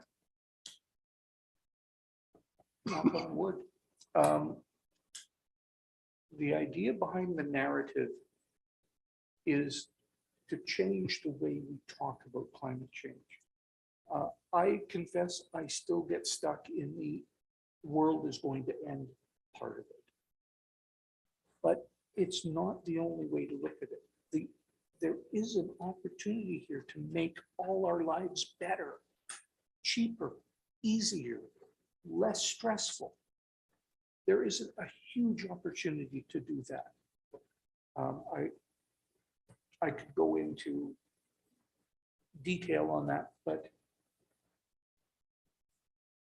simply by altering the, oh dear God, we're all going to die, and turning it into, you know, we can do better than we're living right now, I think will make a huge difference. I really do. And make it easier to push the basic changes that the 7% solution asks for forward. So a follow-up, is it true that the district prior to the start of this fiscal year did not have any dedicated climate action funding per se? To the And best of my that, knowledge. yeah, so you wouldn't anticipate a lot of activities until we're in a position to begin that work. With the money now made available from the provincial government, that looks like a sufficiency to fund a climate action coordinator for several years. Having a central person on staff to essentially remind everybody that climate action is something we need to worry about, and our decisions should be made through that green lens. And also as a central point that people can come to ask questions and get referrals from. I think that's a huge thing. So the time that Mayor Carlsfeld has been here has been just terrific. It has really made a difference, and it has made it very clear how much we need a climate action person on staff. Okay, and my final questions. And I think does the climate action plan, which was preceded by a tree planting for school children on Earth Day, on Earth Week, does that include some tree planting initiatives? Oh Lord, there's so many of them in there. I can't remember honestly. Okay. It's just, right. There's a number of different areas and so many different initiatives that can be taken. I do believe that it's in there, but I wouldn't put my hand on a Bible and swear no. Okay. The living document, however, isn't it? Yes. Very yes, ready it for it. certainly can be rearranged and updated and made more central to Sooke's life. So I just wanted to share a little bit because this is something that very few, I think, have had an opportunity because of COVID, and maybe I'm a bit one of the fortunate few, is what is actually happening within schools. So I'll focus on our elementary schools because my son attends one. Garden under the cedars. So all the indigenous plants that were harvested from the library site, Sooke Elementary turned their rear parking lot into a beautiful garden that captures rainwater, and all children attending that school have a role to play in maintaining that garden. This is Sooke Elementary, our oldest school, and everyone, all these kids take this lesson home. My son can identify these plants better than I can, and he's 6. I had an opportunity, and it's just to show it's not just us that's leading the community, it's coming from the next couple of generations. I was in Poye Elementary a week ago. I was met with, I think they were grade 4s, but they're speaking to me at a grade 12 level. So I don't know, but they were quite remarkable. Tour of the school, everything they did, they had 5 particular projects. Each started with recognition of the Sooke and the environment in everything that they did.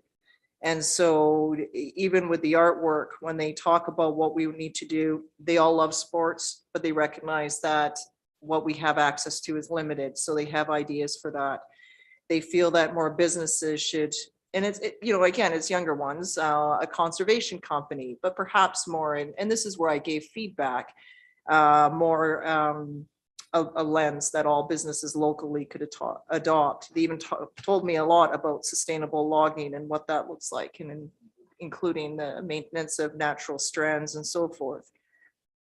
They want to do more recreation in Sooke. They have a great idea to connect the kids at John Muir, who are the furthest out. This is a Colpoye, recognizing that they don't want their younger or other peers left out. So they felt that's the best location to focus on something that connects the school to Ella Beach. Arts and gymnastics. How can you blend arts and sports together?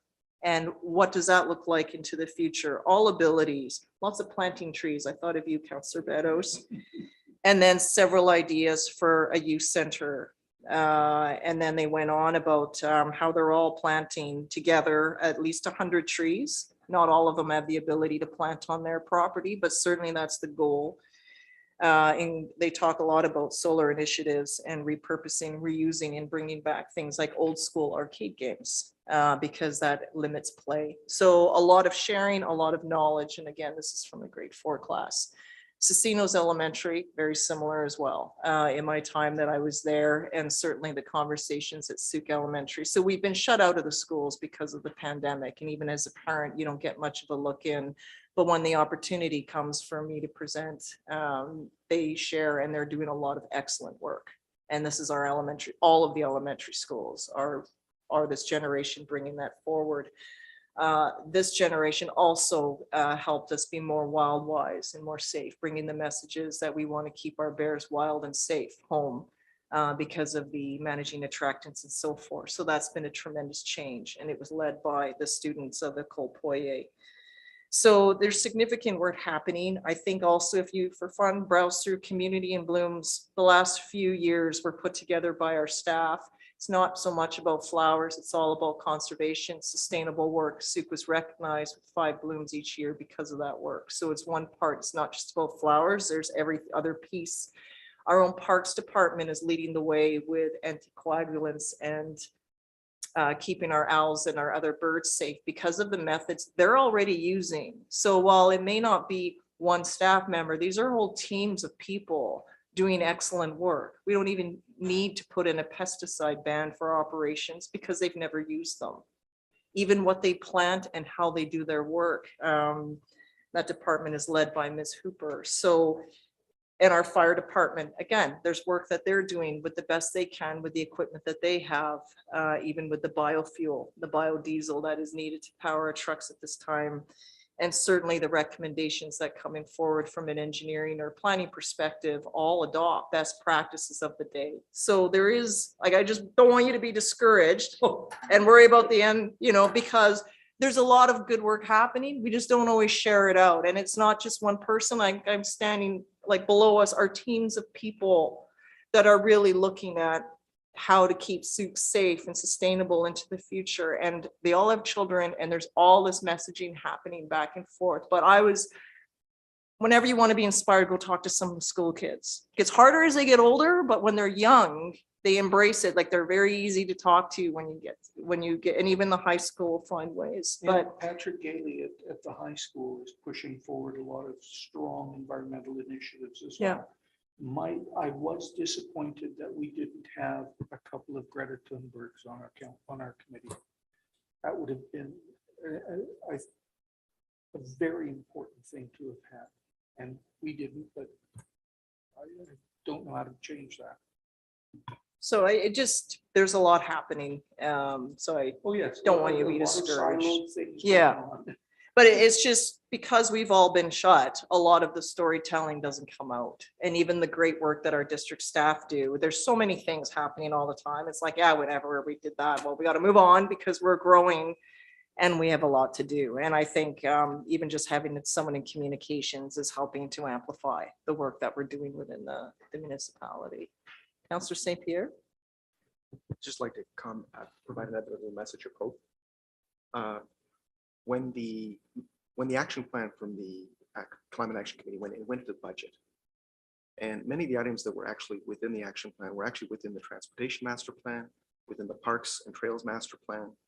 And we've had staff that have done amazing things, like getting like nearly $10 million in grant, just this 1 year alone, to activate on that stuff and to actually get the connectivity, the cycling infrastructure, all that stuff going into place. We have a plan within the next 5 years to get the Transportation Master Plan pretty much done. A lot of that stuff is actually happening.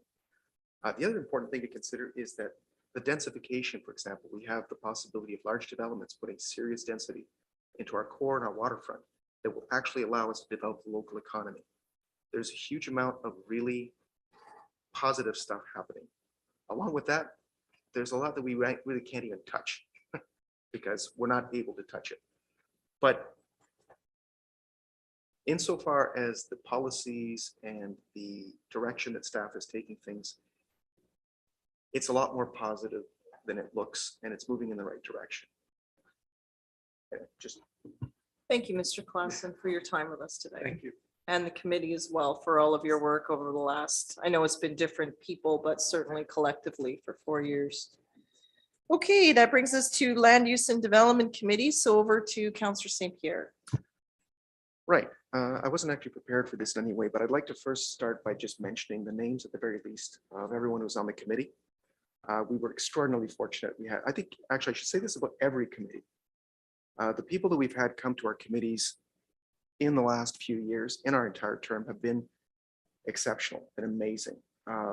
The talents, the experience, the resource they brought have been phenomenal. There's no way the work that we have done would have been possible without these committees. There's no way the action plans, there's no way that a lot of this could have happened without these committees, and all of that done as volunteers, gratis. So I can't really express how impressed I am with the people that we've been able to draw forward into our committees. So just phenomenal there. We had Katarina Duke, Neil Nunn, Susan Belford, Brian Butler, Paul Clarkson, Dave McClyman, Kyle Topelko, and Corey Elliott. We had developers, planners, environmentalists. We had an amazing cross-section of the community in the Land Use Committee. The only thing that I'd like, and phenomenal discussions about tree bylaws, about our wonderful John Phillips Park and what we might want to do with it, and a large number of other items. The one thing that I would actually state, and it's been said before tonight, we need to make better use. There was tremendous talent in this committee. There was tremendous experience in this committee. We could have made better use. The OCP was really put forward as one of the challenges. Theoretically, once the OCP was done, we'd be translating into bylaw, and then the Land Use Committee would really have had something serious to chew on. But as it is, I think that this committee should have had direction to go after a specific piece of the OCP where their expertise was relevant and bring it forward as quickly as possible to improve that document as much as possible, as quickly as possible. I do think the committee was amazing. I think it could have done even more amazing things if we had made better use. And I think that's all I'm going to say about this. Okay, Thank you. I mean, I think sitting where we're at now, you always look back, oh, coulda, shoulda, woulda. But up until recently, and folks are still hesitant to come out. The pandemic just went on a lot longer than we all thought, and it's still here today. And we're meeting in a virtual hybrid format right now. And so there was a time where there was a lot of excitement about the new normal. We're like, okay, we're going to reopen. And then it just went downhill into a third, fourth, fifth wave, and everything else just went weird. I don't know how to call it. And it's still here and we're not out of it yet. So it's a challenging time. And so I think it's just, oh yeah, what was the last 2 years that blurred together in my mind? This big thing of the pandemic. We had an excellent strategic plan, but we didn't put a pandemic into it, and so it's just, it's doing the best we can given the circumstances. So, okay, so on that, that brings us to the close of all of the committee. Oh, Point of order. I'll go to Councillor McMath and La Jeunesse. I just had a question for Councillor St. Pierre. Can he clarify what he means when he makes that statement? Very specifically, for example, we have within the OCP, the section number 6 on DPAs. We have several people within the committee that have development experience of one nature, a lot of combined experience, probably, like close to 50 to 60 to 100 years. It would have made a lot of sense. And this was actually considered. We had a meeting scheduled actually on the 16th for our committee to actually consider the DPAs. It would still be appropriate to have this committee consider the DPAs before council considers the DPAs and come forward recommendations. There's still work for this committee to do as far as that's concerned. And it'll be appropriate for that committee to do so before council actually considers the DPAs, because they have the expertise to give specific recommendations on how to make improvements on those particular areas. That's the sort of thing that I'm describing. We did a lot of good work, but I think that we could have done more. Sorry, I still don't follow you. So yeah, I agree that this committee should be coming to council prior to, and I have a follow-up question after this as to why some of those pieces and other pieces weren't captured and they didn't make their way to council prior to some of the meetings that we've had. But just going back to that, is it just that you ran out of time for topics? Is that what you're trying to say? No, we didn't actually run out of time. I think that the process for the development of the OCP just didn't actually include the land use committee as one of the main committees to be looking over certain sections. And I think it would have been appropriate. It just wasn't, I just didn't come forward that way. Yeah, I totally agree with you. I think more, it should have been a front runner for sure. Thank you for clarifying. Okay, Councillor La Jeunesse. Yeah, actually, I was just going to point out that Councillor McMath had her hand up, but I would also add that I agree 100% with what Councillor St. Pierre's most recent statement, that I think the Land Use and Development Committee should be involved with the OCP process. Okay, thank you. Councillor Bateman.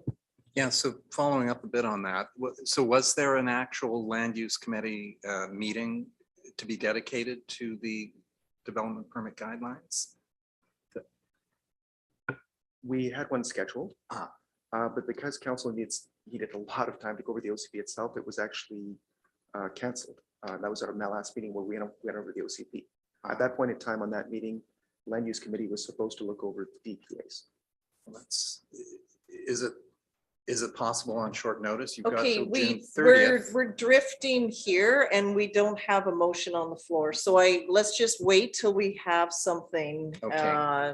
specific. Well, I'll just follow up with a couple of comments vis-a-vis your excellent committee who did such good work, and the OCPs. You did have Mr. Powell in the room with you for all your meetings, I believe. So there must have been, no? No, I'll just share that when the land use committee did receive the OCP, I joined it virtually and only our recording staff member was available that day. So this is going, was it September or August? I don't remember, but it was also, so that was the time it came to the land use meeting.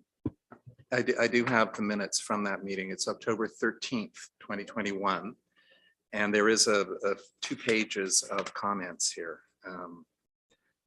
So, yeah, And there are concerns expressed about development permit guidelines, along with many, as you say, quite a diverse collection of voices. Yeah. It'd be good to see that meeting. Okay, so that concludes our presentation. So thank you, everyone. There's just a few. I think council has learned about the terms of references, I think, and generally speaking, and how we look to address those, or the next council does. And I appreciate the frustration where it comes forward that there are great plans and they're not implemented. And it's the way it goes. And I don't mean to be flippant about it, but SPA did exist as a standalone committee. And then in 2011, it didn't form again. And then Councillor Parkinson, as a public member, formed a project team in 2012. And then it didn't form as a committee proper until 2018. The Sooke did have a standalone Economic Development Commission at one point with a budget of $30,000 plus some allocated to it. I was chair of that commission until council pulled the plug on all the recommendations and folded the committee. So these things happen, and that's why it's subject to whatever the prevailing will is at the time. There was a land use committee from 2011 to 2014. But what ended up happening with the way it was structured is that the committee would debate everything. It would come to council. We would redebate everything. So then all of the reports just went straight to council because the developer groups didn't want to pay twice to have representation at both meetings. So again, it comes down to terms of reference. I put the notice for the green team, just got it barely approved back in the day, and then it was canceled in 2011 because there was no need to focus on climate action. So despite all of that, though, these are where different things come and go. So it is the way it is. At the same time, though, this is where other humans, staff adopt best practices that they bring forward regardless, and they put that forward all the time, or it's embedded in their work. And other members of the community will pick up the pieces as needed. And that's what also does burden our not-for-profit entities, but they're continuing to do the excellent work. So it is the way it is. It's a challenging one. And even we struggled with the right committees to form. You form committees, I remember in 2014, but none of the councillors were interested in sitting on them except for Councillor Logan. So if you don't have active participation, then that doesn't work either. So welcome to the world of local government. That's all I can say. But I will say that this council wanted to embrace and get public involvement, and we've done the best we can, given COVID, the circumstances, staff capacity, budget implications, all of that. Of course, we always want to do more, but at the end of the day, what is our community's ability to pay? And we have to recognize not everybody has that, and carry on as best we can. So thank you to everyone for your amazing contributions. So on that note, I'd like to just look at the suite, I guess we'll call it a suite of recommendations. And I'm suggesting that, given the hour now, there are budgetary implications in these. We are out of time, even as a council. You may have heard that we need to mark a landing and sort of call it a day. Some of these, even to amend our procedural bylaw, there needs to be notices and advertising and meetings to even do that, and a public hearing, which puts us well into September for some of those, just practically speaking. I just suggest that we take all of the recommendations, we refer them over to staff, give them time to then make a presentation to the incoming council as part of orientation and part of those budget deliberations. And by then they'll sort of have the benefit of time, because we are down to one planner right now. We have other staff that are going to be on vacation, which they've earned and well-deserved. We are still short our CED position. Our climate action position is departing. There's changes all over. So to suddenly say we need all of these reports and let's have them, with everything else that's coming to the end of this term, I don't think is humanly possible. I could be wrong, but that is my sense of what is happening. And also our ability to action something just before we may or may not be here and it'll die anyway. Unfortunately, or it could, or it can be embraced and made better. The one thing about elections, it's a great way to consult and engage because everyone is like, oh, there's an election and we should find out more about what's going on. That does happen. I can say that. It's been 4 times for me. And it's a great way to actually get good information out and to potentially ask candidates on this and that, whatever. But I just think to action something out, to have it end is very fast. And also just understanding what the budgetary implications are. So I just think that this should all go, all of this great advice should be made to the next council. We can't form a committee that a next council may not form. And I listed off those examples. Great work. Thank you. Not interested. See ya. So that's how it is. That's the reality of it. It's sad when it happens. Councillor St. Pierre. Absolutely appreciate what you're suggesting, and I would totally go for it. I'm curious as to whether or not we could actually consider the VGIBC, and I would want to get staff to comment on that first as to whether or not it would actually use any staff resources. It seemed to me that it was basically a resource we could tap into, and it was that came from their side, and it would give us essentially future council 6 months plus. Let's ask staff about that first before you motivate. Councillor, or pardon me, Ms. Gray. Thank you, through your worship, to Councillor St. Pierre. My suggestion on that would be just to, with the other suite of recommendations, just staff is aware that now this is another organization that exists that we may want to join membership with. My pause is because we're already members of the South Island Prosperity Partnership. I'm not that we're not fully utilizing that membership. We're members of the Social Procurement organization as well that has a climate lens to it. So I just want to ensure that this membership wouldn't duplicate efforts. I appreciate the cost might be low, but with the climate action plan is also recommending things. So I'm not sure if this is going to be covered under the memberships we already have, if something similar would be occurring anyways. And so now knowing about this program, staff could review that. And if it's recommended we enter into a membership and budgets available, that staff would make that decision. It sounds like you're suggesting that it should just be included in the rest of the suite. And that's fine. That's what I was looking for. That would be my recommendation, just based on the other memberships that we have that do have a climate lens as well to it. And this is just be another, and just curious what staff would be responsible for liaising with that group. So now that we're aware of this, we can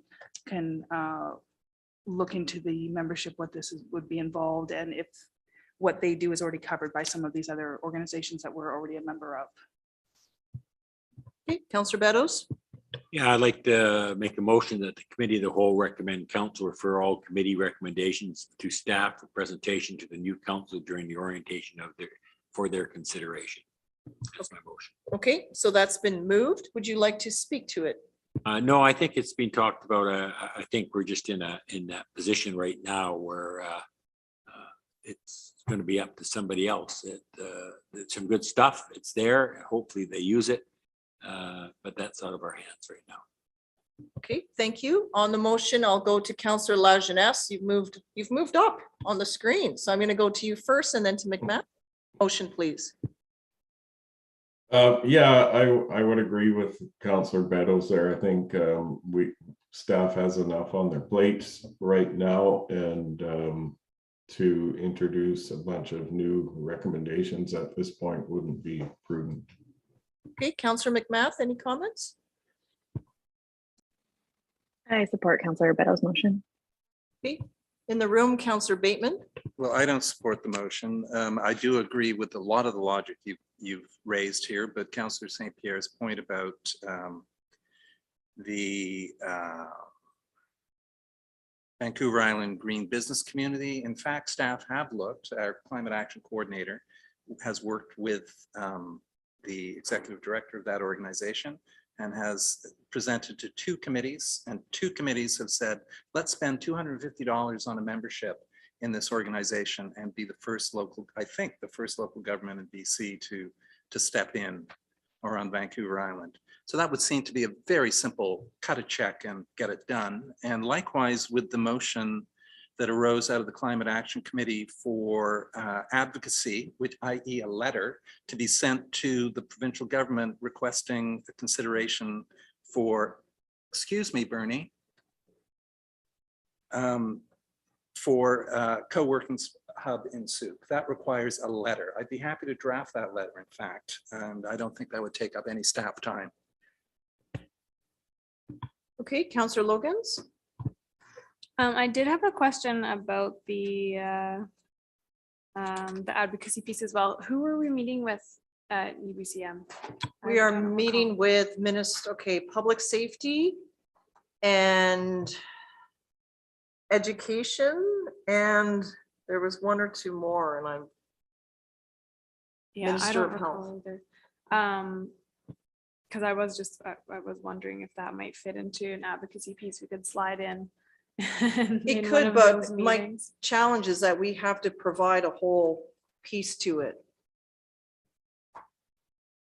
Yeah, and I mean, This is coming to council next week, so for endorsement, we're not making, this is a committee of the whole, we're making a recommendation next week. So I'm just saying that there is still time. yeah, I mean, the UBCM is in September, and I think that report will also give us further guidance on this motion, but I mean, even the fact that we have the statistics around the number of people who are still seeking a co-working space just in the provincial government alone. It's something we could easily bring up, but I also understand if we can't. I think drafting a letter even would be a good idea. It does kind of hit that that piece that we were talking about, having people work from home in our community, and how can we just send, I think I said this a while back, a couple of years ago, can we just send a letter to employers that says, hey, we're the District of Sooke and we support people working at home in our community. How can we support your organization in making that happen? And it kind of falls along those lines. It is an easy one for us to do, but I also completely agree with the motion as well. And the fact that we are kind of in a hand-tie situation with a lot of these motions, in the sense that the timing is off. So I'm happy to support the motion. I just think that if there is an opportunity for us, and maybe we can think about it next week, even just to advocate for that one piece, it could be possible. Okay, Councillor St. Pierre.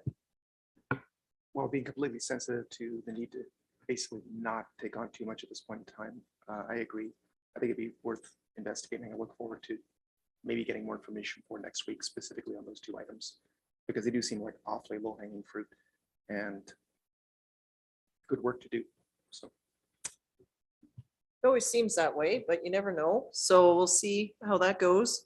I'll just add, in all of this, the one piece just was missing for me was, I'm going to make a pitch about daycare.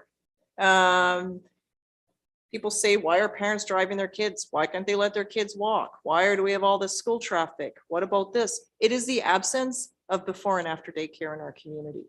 Parents don't want to drive, and not enough school buses. If you don't register, if you haven't registered your child for a school bus by now, there's likely not going to be a school bus for you in September. That is a fact. It's the same challenge transit has in recruiting drivers. That's why our bus system is not running. They're trying to beef it up. Transit is doing what they can to attract and recruit more drivers and retain them. The school district is in the same boat with school bus drivers. And the challenge there is, in the absence of before and after care, or even one or the other, is that means that usually the woman is not working because they need to look after children and life is busy. And that is a sad reality. And without, the province has done a lot for infant and toddler care, which is great. But once they age out of care and your kids start school, then there's nothing. And that means someone is now at home, not spending money in the community, driving. So some of this traffic you see are parents driving their kids to various places because of where the care is located. The childcare that I use, I'm driving all the way to the end of Grant and back. They didn't have the ability to even open to the public because by the end of the day, every space in that place was taken. Sea Park, Same thing with summer camp programs, Pro-D days and all of that. There is an absence of that.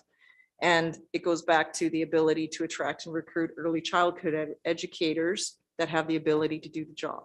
The center that went up for sale in Sooke sold within a week because of the demand that exists here, and none of the others can take in children. So it's a sad reality, but that is just a piece to keep in mind. I'm going to make a pitch for childcare because it's adding to the transportation issue, and not everyone in Sooke is as productive as they would like to be given the challenging circumstances. So that's why there's a lot of things we have to contemplate, even hiring of staff. You want to come and live here, you find a place to live. There's no childcare. This isn't a place you can call home, because that's an important part until your kids can be at home by themselves. Okay, so on that, I'm going to call the question on the motion. All those in favor, please. And any opposed? Councillor Bateman is opposed, so that carries. I didn't look to you online, but I think you would have told me if you were also in opposition to the motion, but I think you both said you supported it, so. You're both supporting. Hey, thank you.